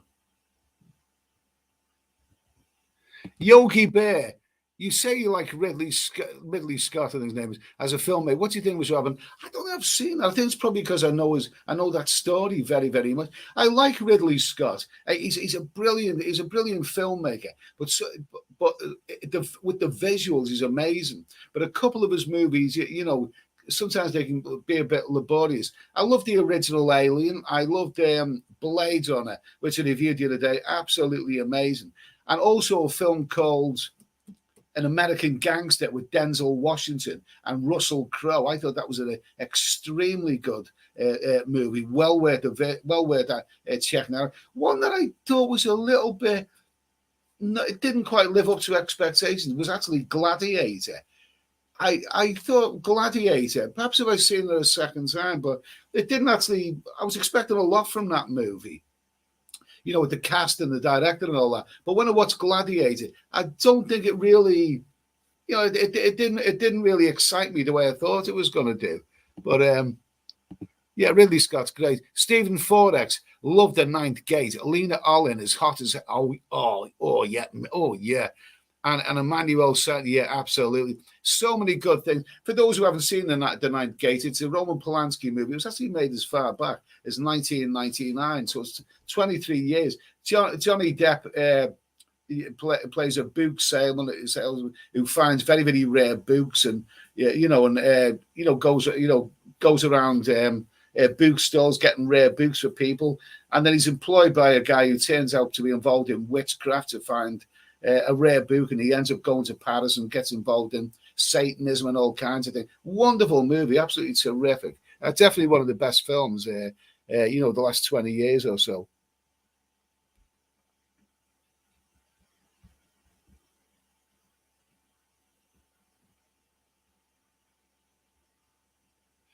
Let me see now, okay. Paul Hoskin, 4 tins baked beans. God, oh my, Paul Hoskin being vulgar. Category coffee. I'm having late dinner, so yes, please. No hairy contest today. Okay, I think we've done that anyway. We'll do some more fun and games when I get back here. We'll think of other things to make this a little bit more entertaining. But sometimes the simple formula of inviting people on and talking, and we'll talk about whatever you want to talk about. If anyone's got I think that seems to be the one that works best. And nomads overseas. Someone made a great point about Blade Runner, set years in the future, but you still need to use your flying car to go to a payphone to make a call. Well, that's interesting. That's very, very interesting. Funny enough, I mean, who's disappointed in the 21st century? I mean, I grew up, watching documentaries and movies where, they always predicted that the 21st century, the year 2000, we were all going to have flying cars, and we were all going to be taking holidays to Mars and all kinds of stuff. And none of that's happened. But, I mean, we're still getting caught in traffic jams down here on Earth, really. So, none of that it's been a disappointment. But I think the internet and mobile phones, they are something that is very, very futuristic. I think, that's the way I see it. I mean, what is it about the 21st century that has actually lived up to your science fiction, expectations? The internet. I think the internet is the one, really, for me. That's definitely it. Mark Oleg, I watched the new Liam Neeson movie last night, Memory. If you like Liam, you will love this. I haven't heard of that movie, but he's had a great career in later life. When he made those Taken movies, I mean, they were terrific, and the sequels are really, really good as well. And he is such a fine, fine actor, fine commanding actor. And not only that, but he must have had a good agent because he was in a lot of movies, a lot of very, very good movies after that. I think his best movies have been made later on in his career. Really, I'll check that one out. I do like Liam Neeson. Thanks for that, Mark. Anyway. Farang Travels, Last Tango in Paris, Marlon Brando, Butterfinger. God, she was hairy, wasn't she? She was hairy. What was her name? Maria Scheid? Was that what her name was? Something like that. God, she was so goddamn hairy. Sean Harris, do you ever go to a cinema when you're on your travels? Not really. No, not really. I can't say I actually do that. Let me see. Okay, where are we? David Coleman. I don't drink or eat much on vacation, so I save a lot of money. I wish I didn't. Let me see. Mark Alec, Liam just turned 70. Yeah, so when were the Taken movies? He must have been in his mid-50s then when he started with Taken movies, but he was very, very, very, very physical in those movies. He did look like he was getting on a bit. But, I think really, I mean, he's been around for a long time. I think he was even around in the 1980s, really, wasn't he? I think he played bit parts in films like Excalibur, and also, which is a great movie of the 80s, and also the version of Mutiny on the Bounty with Mel Gibson in it. He played a part in that one as well. But he became a star, like, really, with films like Schindler's List, didn't he? But, yeah, very, very fine actor. Simon Eyes, 41, 17.99 super chat. Thank you for that, mate. Thank you. There's not more reliable than a man who can be bought for hard cash. Balkan Frank Langella, The Ninth Gate, enjoy Romania. Eddie, cheers. Thank you for that, Simon. I really, really do appreciate that. Yeah, you're right. Frank Langella, he's been around for donkey's years. I think, did I first see him in a film that came out around about 1970? He was in a film with an actress called Carrie Snodgrass, and she started having an affair with him. I think it might have been called Diary of a Mad Housewife. And she played a woman who got involved in an affair. And I think she got involved in an affair with Frank Langella. But her husband, I can't think of the actor who played her husband, but he had a really funny line in that movie. He'd say to his wife, fancy a little roll in their hair. It was quite a funny film. I think that's when I first seen Frank Langella. He didn't play that part. He played the part of the lover. But he was later in other movies like, I think he might have even played Dracula in one movie. I think he actually did. But in that film, The Ninth Gate, I just think that he steals that movie. Really, really good. Anyway, thanks for that. Thanks for that, Simon Eyes. I really do appreciate that, mate. Let me see. Let's see. Mark Ollick, Taken us from 2009. So that's 13 years ago. So that will make him, well into his, 57 when he made the first movie. That's David Kerner. He was 55 in Taken 1. Yeah, that's quite, but he played a great part. What's this? Italy's totally didn't got this recommended by YouTube. This was recommended to you by YouTube. Well, a round of applause down for YouTube anyway for recommending that my stuff. YouTube have been all right to me. They've been all right over the years. Not bad, but I've not been. Almost all my videos, especially the ones in recent time, my live streams, have got the green symbol, which means they've got full advertising at times. So YouTube's okay. They're cool. No problem with that at all. Patriotus one. I think next time in Cambodia we'll buy a bicycle. There's no need tuk-tuk and get an exercise done. Yeah, but if you get a bird from 104 Street or 136 Street, you're going to expect there to bring her back to your hotel. So you're going to get on the bike with you. I don't think so. Yeah, Paul Hoskin wants to talk about thespians. So Paul Hoskin, who's the best actor? Well, my favourite actor is Clint Eastwood, but he's not in terms of acting talent. He's not the best. I mean, I suppose anything from Robert De Niro to Brando, all amazing. David Coleman, Taken was an upsetting movie. I first saw it in El Salvador. Jeez, you've been around, haven't you, David? Well, good for you. Do you know what? You're the first Taken me. What I like about that series is that the sequels were good as well. Usually the sequels are disappointing, but all three of those movies are well worth a look. But when I first seen that first Taken movie, I thought that is a good movie. That is a damn good movie. It's the Secret Service father who's protective of his daughter. She goes on holiday, gets kidnapped by Albanian, traffickers and all that. Great movie. There is one flaw with that movie, and I thought this the very first time that I watched it. Oh God Almighty! Oh, I hate to say this. That daughter, whether it was the part that was written for it or whether it was the young actress who played her, God, she was annoying. She was so bloody annoying in that movie. Oh my God Almighty! I'm not gonna say what I'm tempted to say. Like, if she got kidnapped, I'd say you can bloody keep it. I'm not gonna say that because that would be terrible. But that actress, I think, do you know something? I think it was the same actress who played it in the sequels. I think the producers may well have decided that for themselves. They may have looked at that first movie, that kid is goddamn annoying, because in the other films that followed, she wasn't so annoying. Just watch the movies and see what I mean. Oh, Jesus Christ. And no matter overseas, Ed, you reckon you'd ever go to the Pitcairn Islands, Ed, to meet the descendants of the mutiny on the Bounty? I thought, that would be interesting.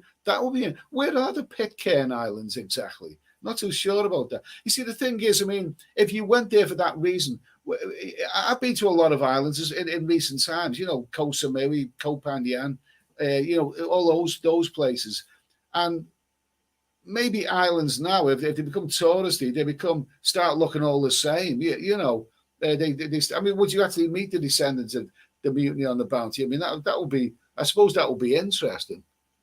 But I've been to a lot of islands. Let me see now. Let me see.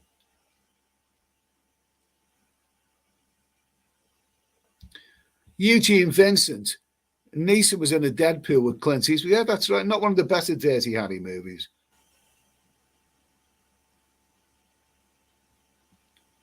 Let me see. Cats and Good Coffee. That movie with Wolves with Liam Neeson was decent. Which one was that? I don't know if I've seen that.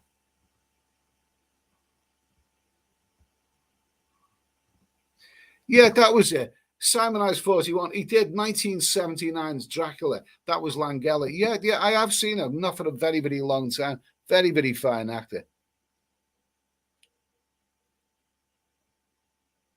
Yeah, Paul Hoskin. Benny from Crossroads was the best actor. I wonder, can you get Benny, for those who are in America or New Zealand or whatever you're watching from right now, who may not know who Benny from Crossroads is, he was a British legend. Everyone from that era knows who Benny from Crossroads was. And I think his name was something similar to yours. His name was Paul something, wasn't it? The real actor. Benny from Crossroads. I wonder, can you get that on YouTube right now? If I was to Google on YouTube, put on YouTube, Benny from Crossroads, if you can, go and check him out. He's God Almighty. Wonderful, wonderful character.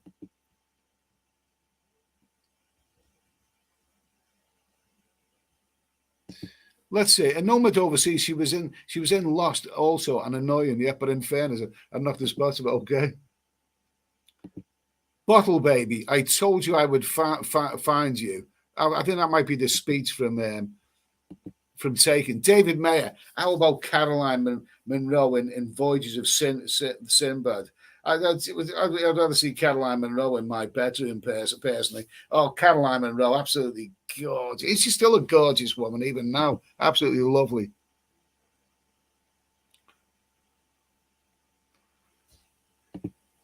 Sean Harris, have you seen the outtakes from Life's Too Short where Liam Neeson meets Ricky Gervais? It's hilarious. It's on YouTube. I haven't seen that.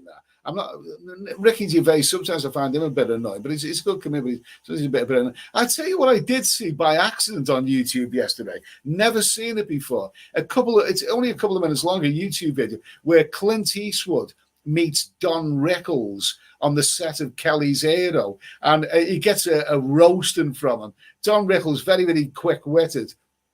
Clint is this, tall, very, very tall and lean, and Rickles is down here somewhere. And Clint Eastwood meets Don Rickles on the set of Kelly's Hero. It's actually in black and white, this little video. But I've never, ever, ever seen Clint Eastwood laugh so much. I mean, he gets roasted by Don Rickles, but it's worth seeing simply to see Clint Eastwood, laugh the way you don't normally see him. If you check that out on YouTube.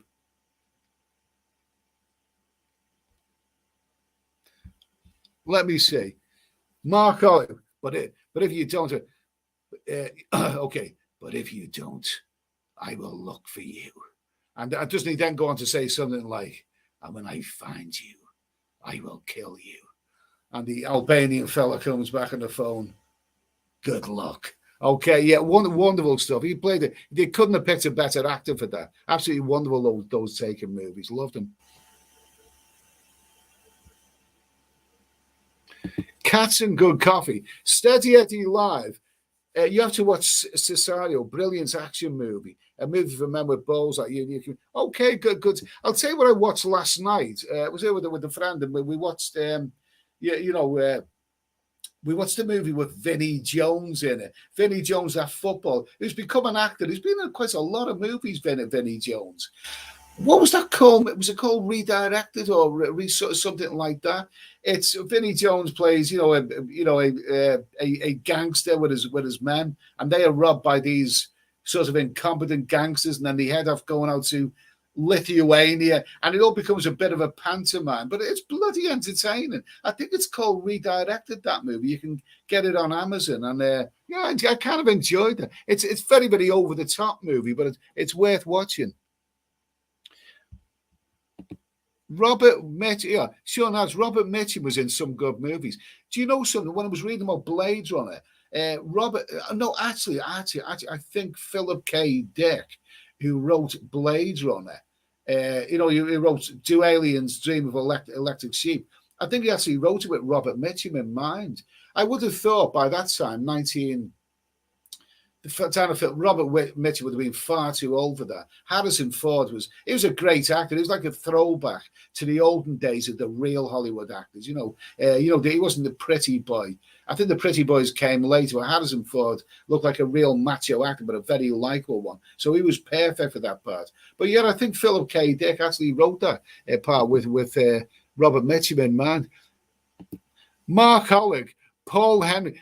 But yeah, that was the name of the actor who played Benny from Crossroads. Paul, not Paul Hoskin, it was Paul Henry. Bloody, I mean, he's passed into legend. Everyone from that era knows of Benny from Crossroads. He's become a bit of an icon. You meet someone from Birmingham. Birmingham people are probably nice people. Benny from Crossroads. Apparently they hate that. When Birmingham people hate that when they get ribbed with Benny from Crossroads. Yeah, he was a wonderful actor. Let me see now. Let me see.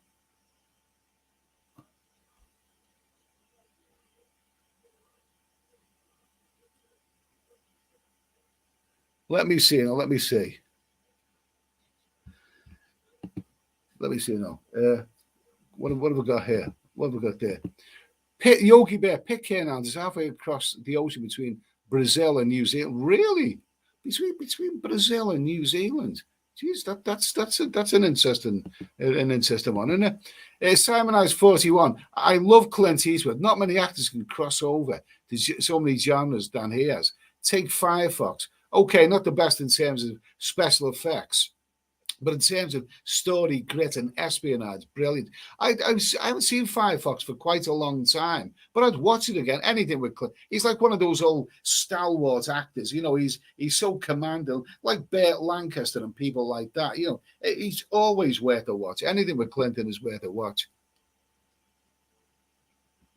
Stephen Forex. Oh my God, Ed, I just searched YouTube and found this. You must listen. Paul Henry, Benny's theme, Crossroads. I've got to check that out. I've got to check that out.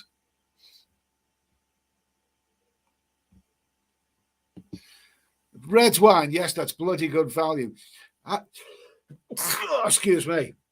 Hi, Ed. Good luck with your flight to Romania. I had a great flight with Emirates last year to Thailand. Bumped into Peter and his trousers fell down. Okay, all right, fine. Okay, fine, thank you. Thanks for that information, mate. Okay, I'm sure he'll be delighted to hear that.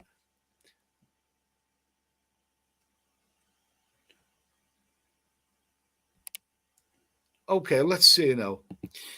Simon Eyes 41. Yeah, the roast and Rickles gave Eastwood is fabulous, but Clint takes it all in good humour. Great video. Yeah, I was watching that yesterday. Puts a smile on your face, that does.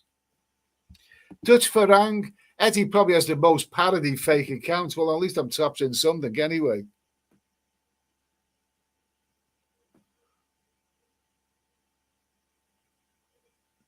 Let me see. What is that? What is that? What is that? McLaren F1 race. Can you remember V when the staple diet was rats? That was horrible back in the day. I never actually got around to seeing that, but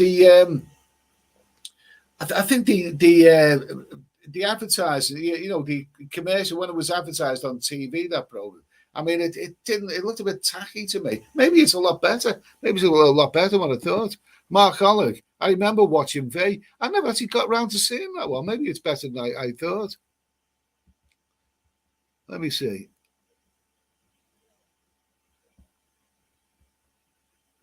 Yeah, Sean Harris, Redirected, Strapped to the Radiator. Yeah, that movie was last night, Redirected. It's a little known movie, and it's a bit silly and over the top, but it is actually really, really good. It's about gangsters who we rob each other, rob money from each other, and one set of gangsters chases another set of gangsters over to Lithuania. But I actually really enjoyed it. I thought it was good fun. Yours Travels. Thank you for that super chat, Roz Travels. Yours Travels. Cesario 2, Man on Fire, Man Apart, 4 movies to watch. I have 6 beers on me in Romania. Mate, thank you for that. I really, really appreciate that. Very, very kind of you. And I will check out your recommendations. I'll tell you what I'm going to do now. It's time for squeaky door time. Back in a minute.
Okay, I'm back. Okay, let's just get that off for a moment.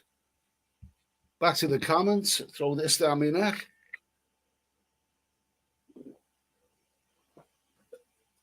Oh, let's see. Where are we?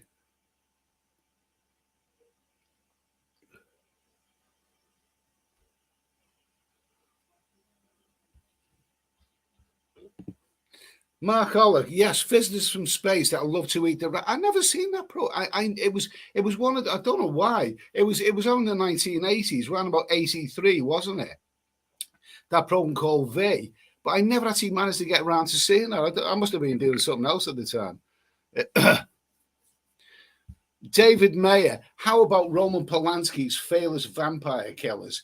That also goes under the name, another name, Dance of the Vampires. I think it's got it goes under different names, that movie. But yeah, we discussed that. Excellent movie, really excellent.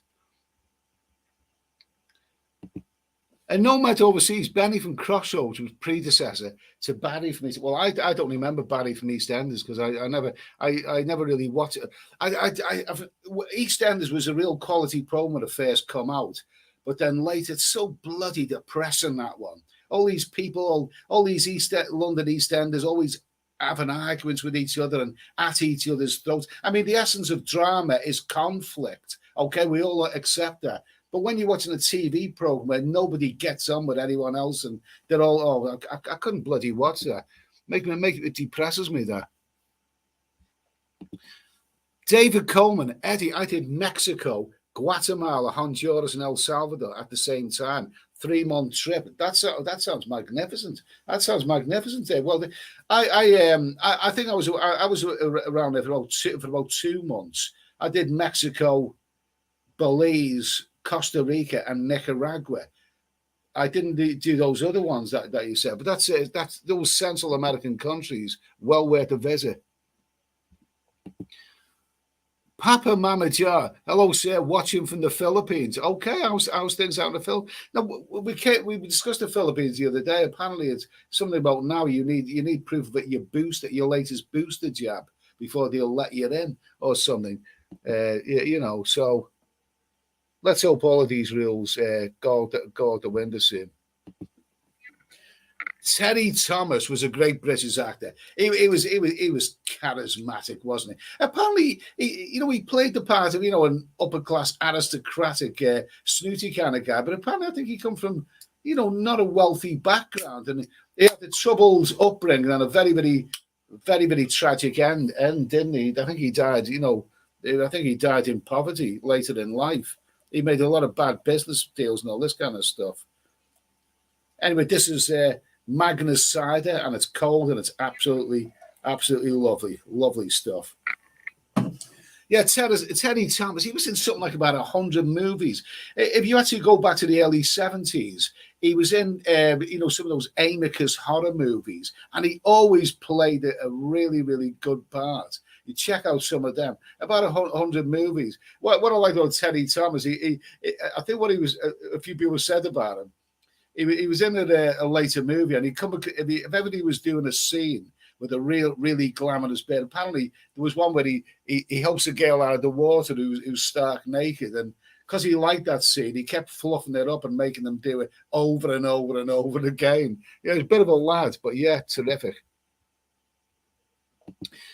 Mark Ollig, Clint is like Hackman. I'll watch anything they do. Oh, absolutely terrific. Absolutely terrific. Gene Hackman, very different actor to Clint Eastwood, but Gene Hackman, wonderful actor. They couldn't have picked a better actor for the French Connection. And that film that they were in that Clint movie, Unforgiven, is Clint's most award-winning movie. It wasn't personally one of my favorites. I thought, the subject matter got a little bit depressing after a while. But the scenes when Clint is in those scenes with Gene Hackman, and I think Richard Harris was in that movie as well. Absolutely wonderful, terrific, well worth a look. Hackman's a wonderful filmmaker. Hackman is a wonderful actor. Let's see. David Mayer, V is a great film. Mark Oliver, V was first shown in 1983 in the US. Yeah, and I remember when it was shown. I just never got around to seeing that, funny enough. David Mayer, Teddy Thomas ended in a bad way. Was he suffering from, was it Parkinson's disease that he ended up suffering from in his later years? And yeah, he had a bit of a sad ending, but he had a colourful life. That's what's important. We're all going to, none of us are going to live forever.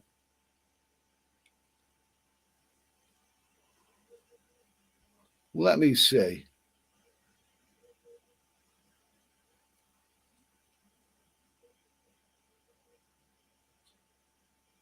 Let me see. Let me just have a little teensy weensy look.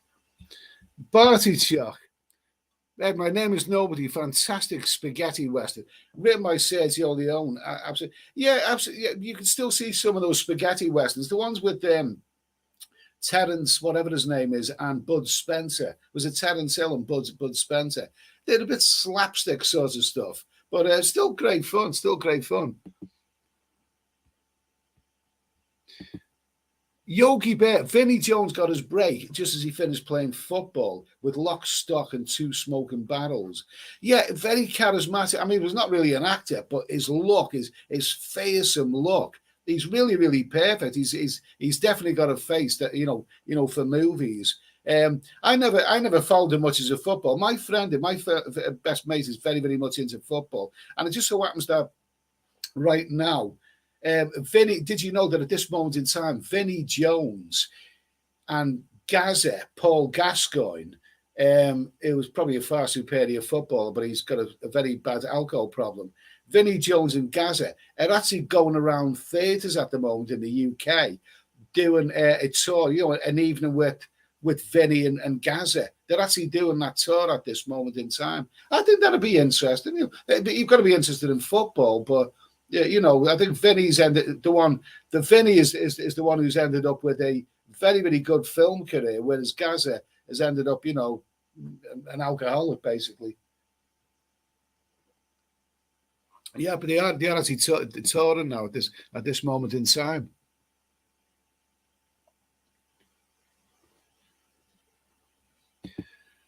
Sean Harris, Raquel Welch, or Bridget Bardot in their prime. Oh, I'd have to say Bridget. Oh, wasn't she beautiful? Wasn't she absolutely stunning? Nobody looked like Bridget and all. Raquel Welch was very, very much an acquired taste. Did you know that her parents were Bolivian? She actually and her father was a bit of a badass. Her father was an alcoholic, and she had a bit of a rough upbringing. But Raquel Welch, good looking one, but not really. It depends what you like. I mean, to be honest, I've been to Bolivia and I've seen better looking Bolivian girls than Raquel Welch, believe it or not. But Bridget Bardot, oh, the French sex kitten, oh, Bridget, oh my God, Bridget, absolutely lovely. There's a scene somewhere on YouTube, I forget the movie, it's one of the later movies, where she's in a sort of nude scene with Jane Birkin. And worth checking out. Matthew Cartwright on the Magnus 2. Cheers, Eddie. Cheers. So if you just joined, we're about 2 hours into this. This is my last live stream, my last video, my last time before I go to Romania, which is coming up in the next couple of days. The next live stream I will be from Bucharest. I'll see if I can get videos out there, but the Romania adventure is coming up very, very soon. I'm just hoping. I mean, the flight is confirmed. I've checked. I've got my boarding pass. I'm ready to pack. I can pack my bag in 5 minutes. Not a problem. Everything's set. I just hope nothing untoward happens. It's a pity that we still haven't got out of that situation where we still worry about things. I'm still a little bit worried. Some people have said, "Oh, yeah, but if they cancel a flight, they won't tell you. You'll just wait till you turn up." No, as far as I know, everything is all set, and I'm ready to go. Can't wait.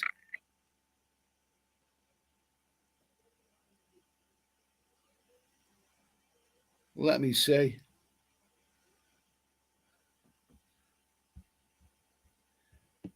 Let's see. Yourselves, yeah, Gazette and Vinny been doing it for 12 years now. A few of the boxers are doing it too, selling 500 to 700 quid, selling 500 to 700 seats at 50 quid a ticket. I had a wild guess out of those two. I think Vinnie Jones is probably the one who doesn't need the money. Gaza was far more celebrated as a footballer. But Vinny, I mean, he's been in a lot of movies. He's made a really, really good career out of the movies. So good luck to him. Good luck to him. It wouldn't interest me personally because I'm not a big football fan. But it certainly would be. It would be interesting to many people. Who's this? Mazza. Thank you, Mazza, for that super chat, £10. Eddie, thanks for all your good work. Please enjoy a couple of beers on me in Romania. Really looking forward to seeing you in action over there. I'll see what I can do. I've raised a cold can of Heineken to you now. Okay, cheers, mate. I'm raising. I know it looks like a Blackthorn glass, but this is a Magnus cider, and it's absolutely lovely. Cheers, mate. Thanks for that. Okay, so thank you for that super chat, Master. Let me see. David made it. I would rather have two girls of 21 each than one of 40, then one of 40, then one of 42. Yeah, I you know someone who was in Thailand. There were more mature women out there at this time, but I was surprised. I mean, how many, really, really good-looking women that I met out there, and then they tell you they're 40, they're 43. There was one girl I got to know in a bar, and I thought she's a good-looking girl. I wonder how old she was. 43. 43. So those Thai women, they really, really do age well. They do. They look after themselves, you know.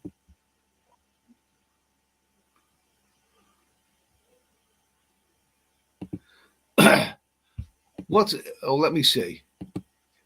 Mark Ollick, it's 72 degrees Fahrenheit in Bucharest right now. Of course, it's 2 a.m. and it's 72 degrees Fahrenheit.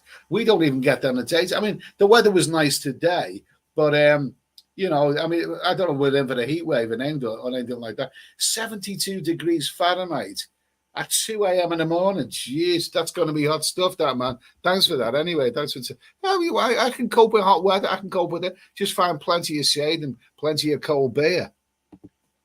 Sean the Prawn, what's your plan with dates in Romania? I imagine you might need a new SIM card since Brexit, or just use the Wi-Fi. No, I'll be once I'm in Bucharest. One of the first things I'll do is to get a new SIM card, a Romanian SIM card. I don't know yet. I'll be honest with you, I haven't actually researched it just yet. But hopefully I can get a nice little package like I did in Thailand. And I'm really, really, really looking forward to doing some outdoor live streams. And there'll be a better time than Thailand. Romania is only, I think, 2 hours ahead of us in the UK, whereas Thailand is 6 hours. So I think it'll be all right.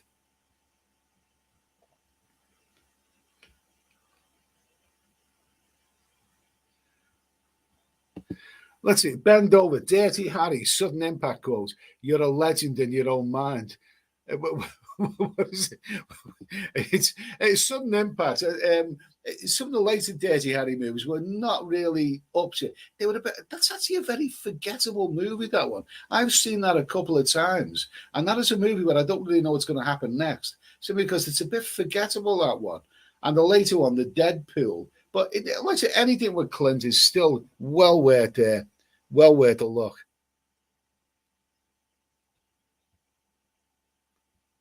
Yours travels. Just so you know, you was the first Thailand vlogger I watched. I watch a few now, but you're one of the main reasons I got the bug. Thank you for that, mate. Thank you for that. Thank you for that.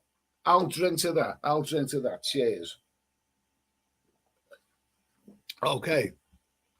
Niall M. Thai women age well. They certainly do. Damn right. Bottle baby, check if your phone is eSIM cable. eSIM. That's a new one on me. It's a double SIM. It is a double SIM phone. Shaggy Rogers. Can you do a Bruce Lee impression? Not at this time. I'm going to save that for earlier on in the day. I'd have the bloody police at me door if I did that this time of night. Cats and good coffee. In Ireland, people used to think of cider and red wine as women drinks. Do the British think that too? Bloody hope not, mate. Bloody hope not.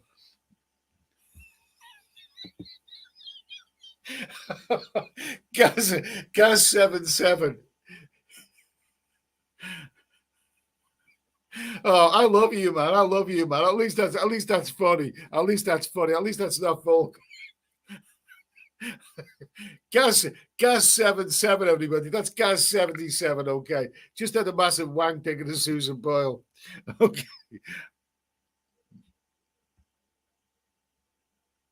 Let me see them. Okay. Niall M, thank you for that super chat. €20. Thank you, mate. That's really appreciate that. That's the listen, guys. Everyone who's done the super chat, Mark Olive, fantastic, really generous. Niall M and others who've done super chats. It will help towards the traveling fund anyway. So hopefully I can do videos and live streams that will live up to that. Really appreciate that, mate. Very generous of you. Thanks, Niall. Martin Birchall, Edward Woodward, common as muck. I wouldn't say that. He was in Callan, wasn't he? And he played a great part in The Wicker Man. Absolutely terrific. Absolutely terrific. Let me see. Floris, good evening, Eddie. Good to see you smile. Okay, thank you. I won't be smiling if I get to the bloody airport and they say your flight's being cancelled. No. I won't be smiling then. But no, it looks like it's all set to go. David Coleman, Thailand girls with the tattoos really tear me off. Why do I've seen some beautiful women with tattoos, and you think, well, why did he do that? Some men actually like female tattoos. Polar Bear, thank you for that super chat, my friend. New viewer and new subscriber. Enjoying your live show, a live chat. Okay, thank you. I really do appreciate that. I'm here to entertain. We've been on for more than 2 hours now. I don't know how much longer I can go because there's no real plan with this one. It's just make it up as you go along. It's basically whatever you want to talk about, but thanks for that. Mark Hollick, I dreamed the dream of Susan, but I mean, she was on Britain's Got Talent, wasn't she? And she brought the house down and all of that. But oh God, it's nice. I mean, the thing is, it's a nice story. Someone who is, someone who is not necessarily the most glamorous person you've ever seen, who becomes a big star out of it. So good for her, mate. It's very inspirational that somebody, who has a few disadvantages can actually do well.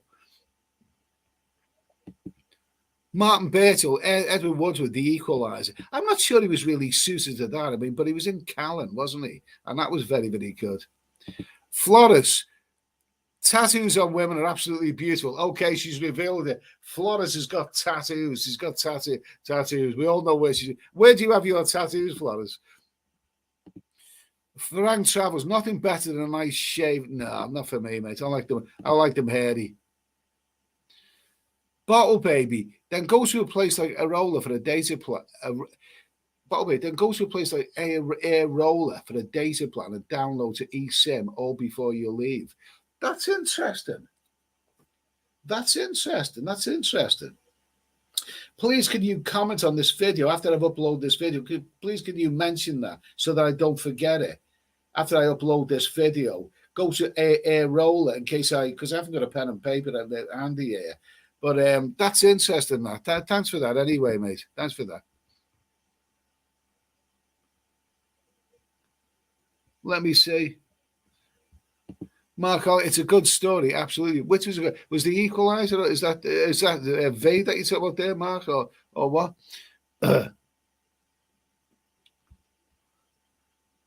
Gaz is getting very vulgar now. Gaz is getting very vulgar. Okay. Simon Eyes 41, Richard Burton, Richard Harris, go. We could talk for hours.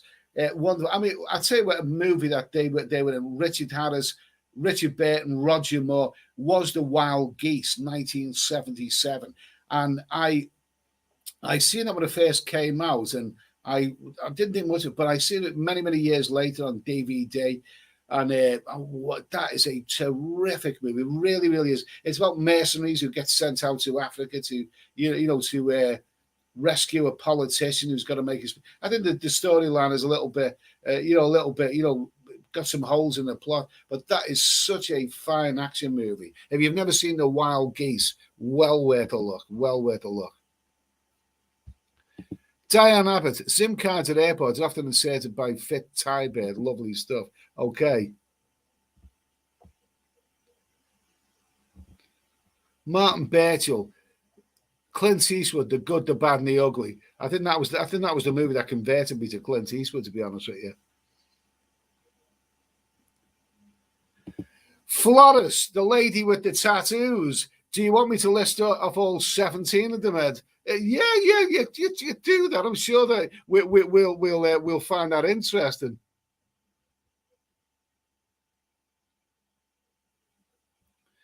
Cormac Wilkie, The Wild Geese is one of my favorite. That is a terrific. I mean, like I say, it's a movie I've seen it many years later, and I thought, what a terrific. All those actors, they all play a really great part in it.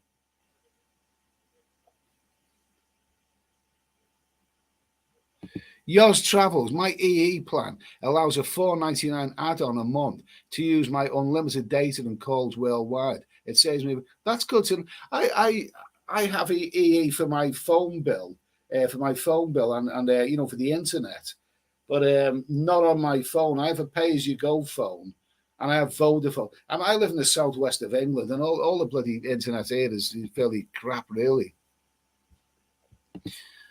Ed Sweeney's 20 stone white back in England. I'm gonna miss you. Oh, don't worry, darling. I may encounter some glamorous, exotic Romanian girls, but believe me, sweetheart, I will only be thinking of you. Ugh, where's my bucket?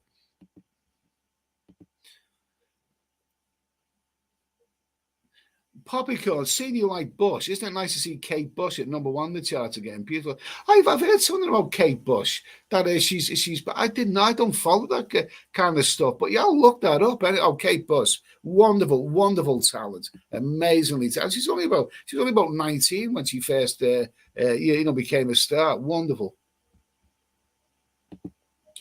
Simon Eyes 41. Yes, The Wild Geese. Shoot me, Alan. Still haunts me. Terrific movie, absolutely wonderful movie. Absolutely, I think that is an action movie that really has aged well. Flores, I'm not a lady yet. Still up for the list? No. On second thoughts, no. David Mayer, Ed, this format works for you. It seems to be doing okay. This is my second channel. Still over 100 people in the chat. We've been on for more than 2 hours now. It's still going well. Still plenty of beer. I had a lasagna this afternoon, and also a lasagna and toast. And I couldn't resist putting, some cheese triangles and pate in the toast as well. So I sort of pigged myself this afternoon, but I obviously haven't bought that much food because obviously I'm with me going away for the month anyway. Sean the Prawn, Eddie, have you done any research on the single man side of the game opportunity in Romania? Well, a little teensy weeny. I wouldn't build my hopes up that much. I really wouldn't, simply because I think similar with the riffraff, I think all the hot ladies have probably left Romania to go for richer pickings elsewhere. But you never know. You never know.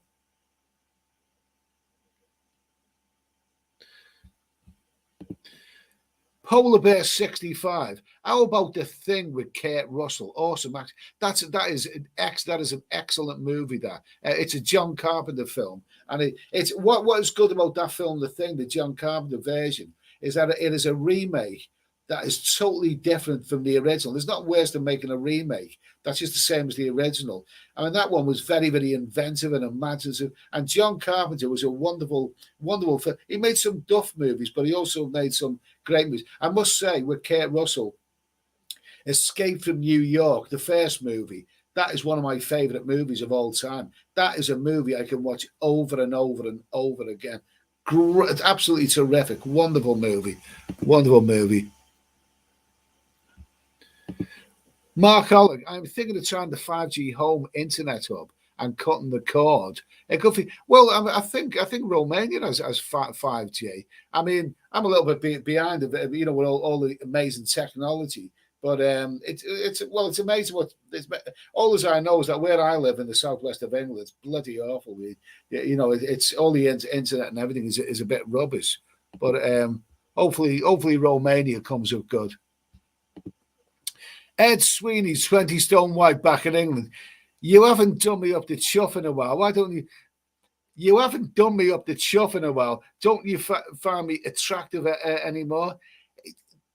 Yeah, I do. I do find you attractive. I do find you hot stuff. My beloved. But you know what? When I really get the hots for you, there's always something good on television. Sorry.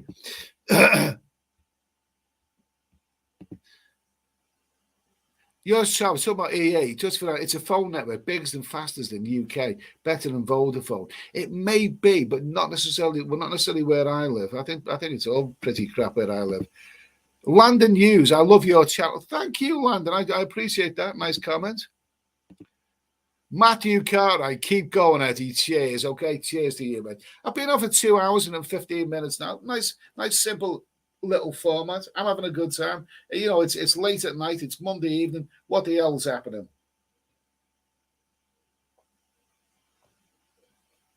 Oh,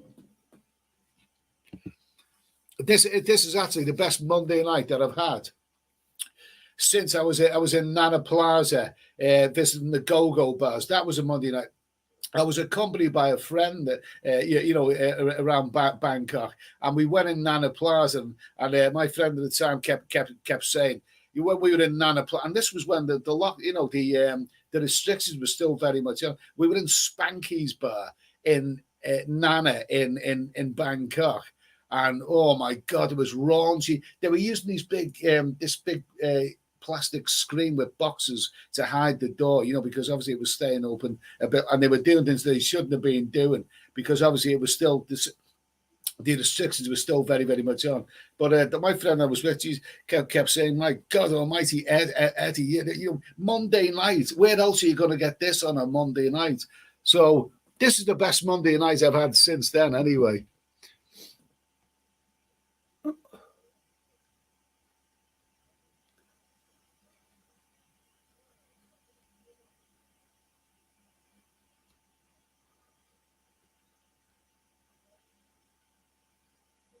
Let me see. Okay, let me see.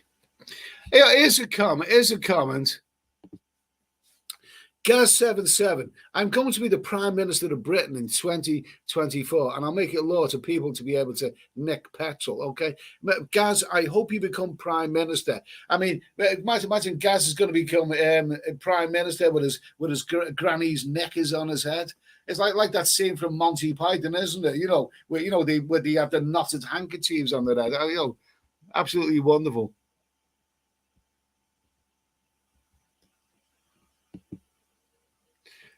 Mark Ollick, Edward. I liked Edward Wood. I thought it was very, very nice. Mark Ollick, Shatner is the oldest guy to be in space. William Shatner, you know, from Star Trek. He amazes me, that actor, because how old is he now? Is he pushing 90 now? Is he pushing that? Wouldn't surprise me. He must be something like that. But he still looks like a very, very active guy. And what surprised me, because if you actually seen him after he was in Star Trek, I think he let him go. I seen an interview with Shatner on the TV in the late 70s, and he looked like he had a bit of I think he might have had a bit of an alcohol problem, and he come on, I seem to recall he had a big belly, and he looked totally unfit. And you know, you looked, and I thought that's a guy, you know, he's not going to live to a ripe old age. And yet, amazingly, he keeps going, and now he's still appearing in TV shows and interviews and doing other things. And yet, he went into space as well. So, you know, it's not always apparent. I mean, good for him anyway. And of course, he was wonderful in Star Trek.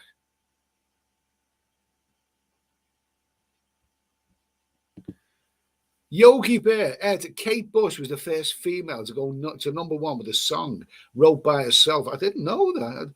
Now that she's at #1, it's the longest time to wait to get a song to #1 at 37 years. Amazing. Oh, amazing character. What I loved about Kate Bush is that you know, she was totally brave, totally different. I mean, in this era of X Factor and American Idol and Britain's Got Talent and all of that kind of stuff, Kate Bush, you know, just threw the rule book out of the window, and she done something totally artistic and totally different. Absolutely wonderful. And of course, she was a beautiful girl, lovely girl. Yours travels, Dutch Farang. Is that what the ladies say when you drop your pants? Okay. David Coleman, The Wild Geese is not a very good movie if you know anything about mercenaries in Africa. Oh, okay. It's got its flaws, but it's good. Ed, do you like the Italian Giallo films? Yeah, I do. I have seen. I can't actually think which movies that I probably have watched a lot of his movies, and also, um, I can't remember the names now. But yeah, I love that sort of thing. I love hairy, lots of hairy vampires, that sort of stuff. If you look, you can get them on Amazon. You can get some of these, thrillers from the early 70s and whatever, and they look very, very 70s, but God, they have some gorgeous women in them. They have some gorgeous, exotic looking women in them. Oh, wonderful stuff, wonderful stuff. I do enjoy watching movies like that. I'll tell you what I watched the other night, and it's so good that I've actually watched it the second time. It's a film called Amsterdam, and it's a film about a killer who is underwater. He wears all the scuba stuff. He comes out of the canals of Amsterdam and murders people. It's a real slasher movie. It's called Amsterdam, and I couldn't name any of the actors who were in it, but it's very, very, very watchable, and it's got a wonderful speedboat chase through the canals of Amsterdam. Not as good as Puppet on a Chain, one of the best films of all time. But nevertheless, Amsterdam, you can get it on Amazon. It's a 2-hour movie, and it's very tacky. But it's really, really entertaining. And I watched it a second time the other night, and I really, really enjoyed that.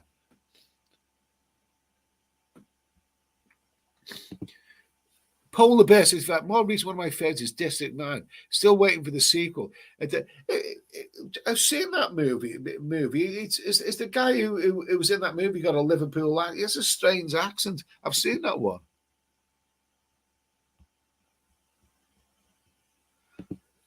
Mark Alec, nice photo of the 20-stone wife. Actually, that is a nice photo. She doesn't always look that good. Mark Bertel is the oldest man in space. That's William Shatner. That's Star Trek. Yeah, absolutely. He just looked to me. When I seen him on interviews in the 1970s, he did not look like a fit and healthy man. But Jesus, he's lived a very, very long life, hasn't he?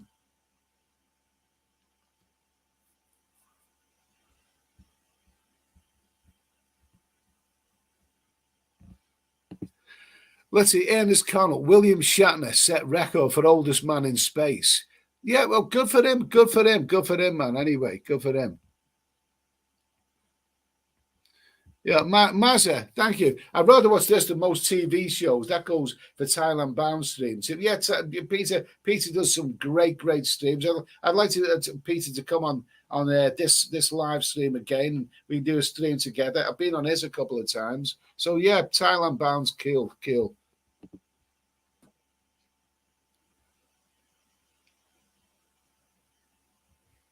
Rusty Led, nice to hear from you, mate. Found Shatner very funny when he was in Thailand. Better late than never. They kept joking about him. That's not a joke, is it really?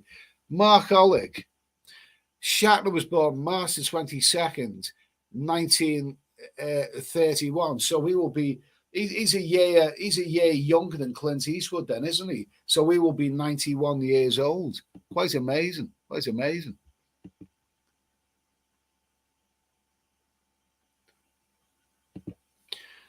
Gaz77, Ronaldo's 1.8 million car has been wrecked by one of his staff in Portugal. Bet that staff member no longer has a job. I don't think Ronaldo is one of the nicest people I've ever heard of. Let me see now. Pour this down here. Cornell Wilkie, David Gilmour discovered Kate Bush. Yeah, I believe he did. I mean, David Gilmour, during their times with Pink Floyd, Gilmour started sponsoring young talent, didn't he? He started sponsoring young talent, but Kate Bush was the most notable one. And he got to know her, and I think he sponsored her. I don't know. Well, he did. I think because he was quite wealthy. She come from an affluent background herself, but he sponsored it, and I think he actually played on that track, Wuthering Heights. I don't know if he actually played the guitar. Some say he did, but yeah, David Gilmour did discover it. That is true. That.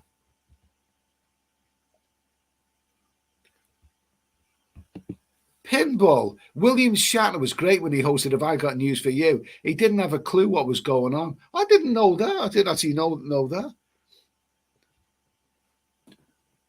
Okay, here we go.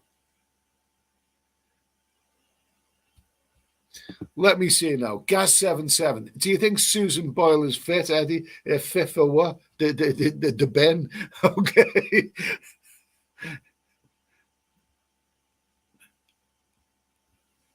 Stephen Forex. I seen that science fiction movie. I did enjoy that. It was very, very quirky. If they did a sequel to District 9, it would end up being bloody woke as hell, no doubt. That is a good movie, Dad. I'll have to watch that again sometime.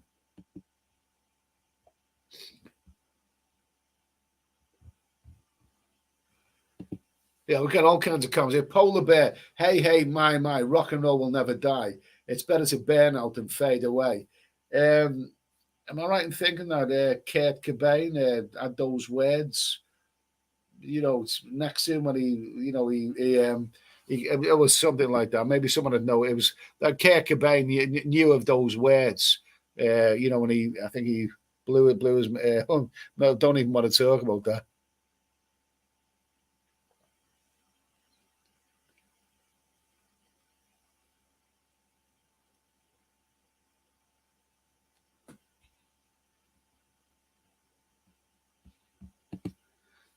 Yours travels. Ed, I go to a lot of Vegas YouTube meets and have a few beers and gamble. Would you do a meet of a Thailand guys and meet up at a pint in the UK? It could be a laugh. It could be a laugh. I don't know. I'd have to think very carefully about that. I'm not really a great deal of enthusiasm for the UK, to be honest with you. Cats and Good Coffee. Marco, I love sci-fi movies and series, but for some reason I was never able to digest Star Trek. I liked Star Trek. I didn't watch that much of it, but some of the movies were pretty good. I think the best Star Trek movie, really, really impressive, was the one, not the Wrath of Khan. That was the one a lot of people mentioned, but the one with what's his name? Benedict Cumberbatch. He played the villain in it. It's made a few years ago. I think that was a really, really fine movie. Excellent. Dutch Farang, Eddie, can you send the original name of Bangkok? It was Krung Thep, wasn't it? I believe it was Krung Thep.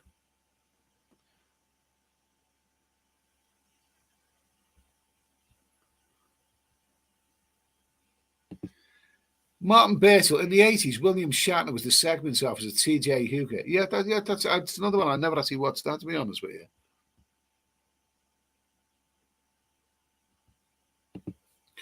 Yours Travels. Yes, Peter from Thailand Bound is great. Cracking guy. I had a really informative phone chat with him about Singapore. Yeah, okay. Yeah. Cool guy's got a great channel. He's doing really, really well with it.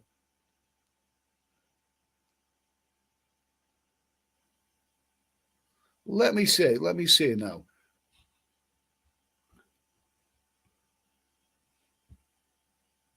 see. I'll try and answer as many of these. Why the hell not? Has anyone seen a recent Thai horror movie called The Medium? It's like the Thai version of The Exorcist, more or less. I haven't seen that, but is it as frightening as The Exorcist? I still have bloody nightmares about that one now.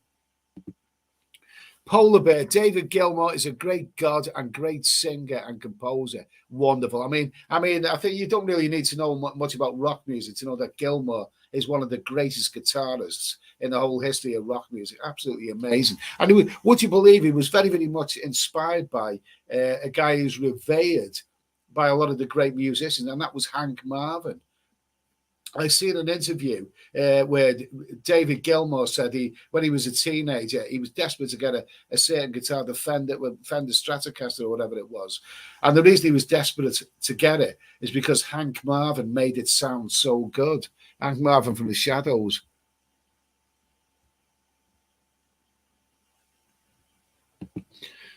Cats and Good Coffee. Mark, I like the first Star Wars movies, not too crazy about them. I only like the first ones, not the recent feminist ones. The most disappointing Star Wars movies were the ones that came after the first. Was it the 1980s or was it the 90s? No, I think it was the late 1990s, wasn't it? Liam Neeson was in a few. Now, Liam Neeson played a good job, but the three classic first Star Wars movies were really, really good. But then they came back about 10 or 15 years later, whatever, and done another three. And a lot of people said those movies were not good. My only criticism of those other three movies, I can put it in two words: Ewan McGregor. He played a young Obi-Wan Kenobi, and I just do not think that. I don't think he was a good actor, but I don't think he was good in those movies. I think it was actually quite annoying. They were a little bit disappointing, those ones.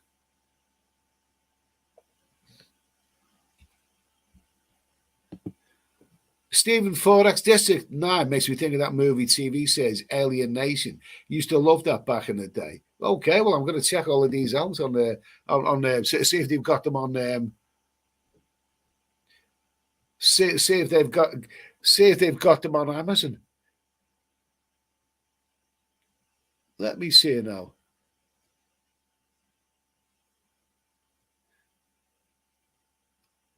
Let's see. Okay, so I'm just going to waffle. There's still plenty in the chat. There's still loads in the chat anyway. Pinball. It's by Neil Young. Hey, hey, my. It was also used in a film, Out of the Blue, starring and directed by Dennis Hopper. It's worth searching out, yeah. For some reason, in that song, Neil Young referred to Johnny Rotten, didn't he? I don't know why. I mean, Johnny Rotten, great character, but in terms of talent, he's clearly not in the league of Neil Young. No way.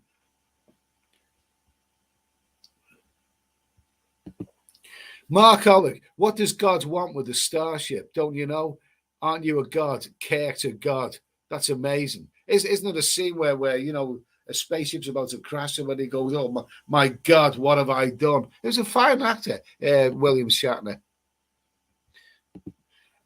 Polar Bear 65. A lot of Cumbersnatch. I think you meant to say Cumberbatch. No, I think I meant to say Cumbersnatch. No, he's a good actor, but he's not one of my favourites. Good actor though.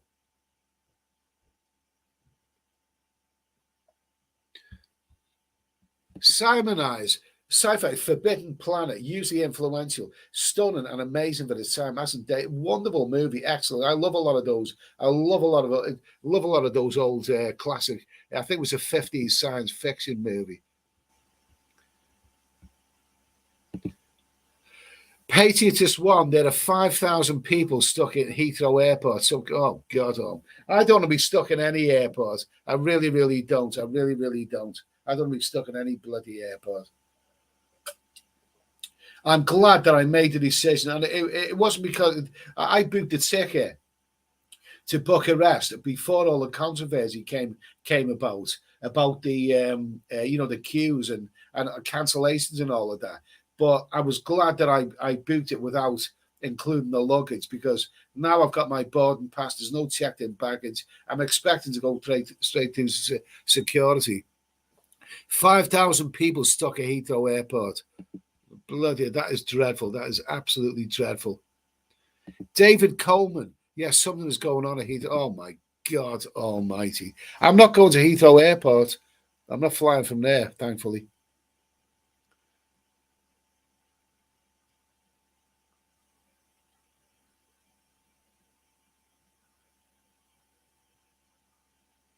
Let me see.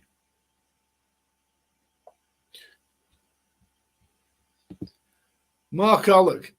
I like the Star Trek parody they did on Saturday Night Live in 1976. I don't believe I've actually seen that. I did see Spaceballs, the Mel Brooks movie. Not one of his classics, but it was bloody good. They had a Darth Vader who was a little guy.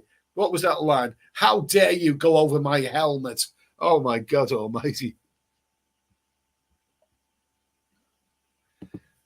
Yogi Bear, Ed, I can remember the time when everyone was going mad over the X-Files when it first came out. Yeah, I remember that. It was huge. I mean, people were really crazy about that. I kind of caught on to that later on, but good series, very, very good series.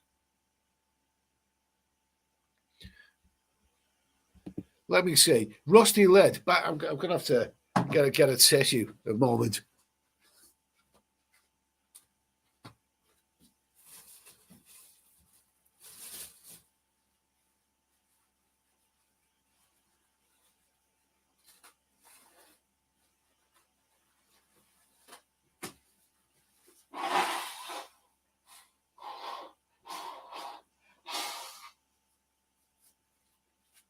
Oh, God almighty.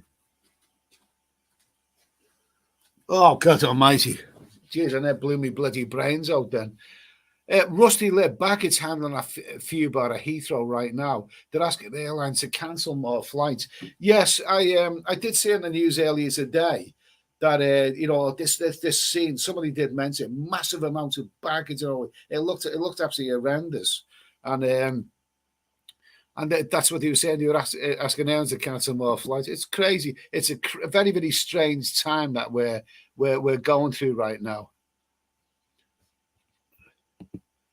Sean the Prawn, these are Mad Max times. I went to Mad Max. I liked it when it first came out. I like Mad Max. I think it run out of steam, that series, to be honest with you.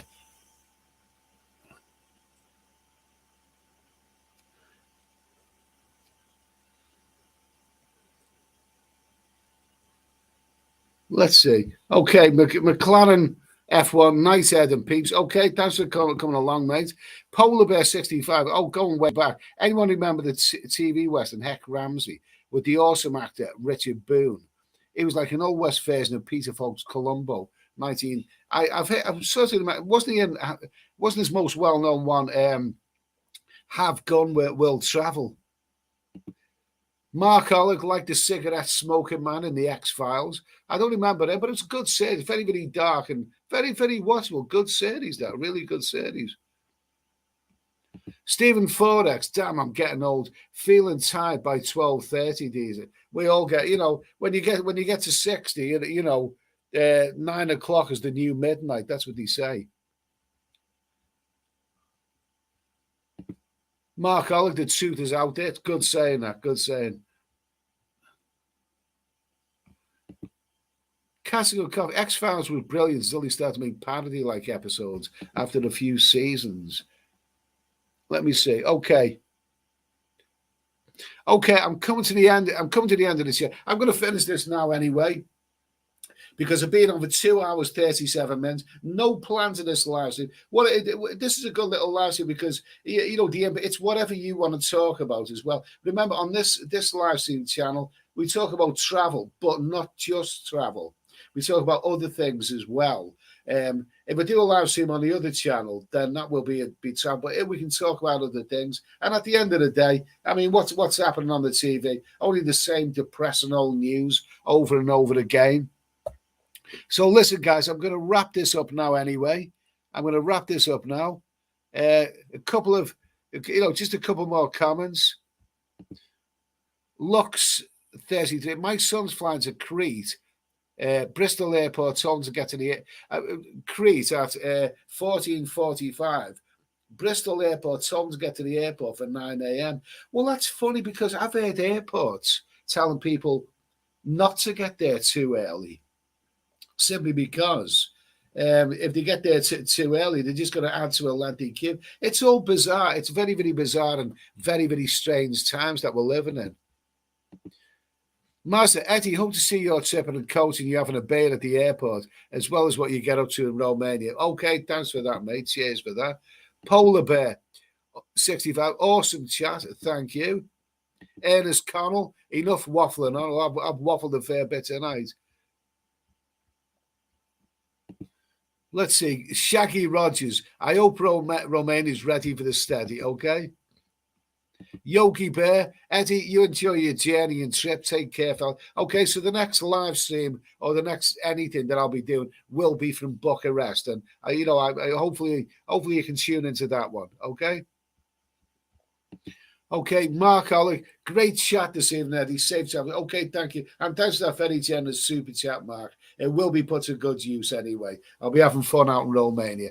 Cheers, guys, anyway. I'm going to wrap this up now, everybody. Thanks for coming along. Thanks for your input. Thanks for your questions. It's been a good little stream. And in the words of Vera Lynn, we'll meet again some sunny day, Romanian style, okay? It'll be in Romania next time, okay? Okay, cheers, guys. Cheers.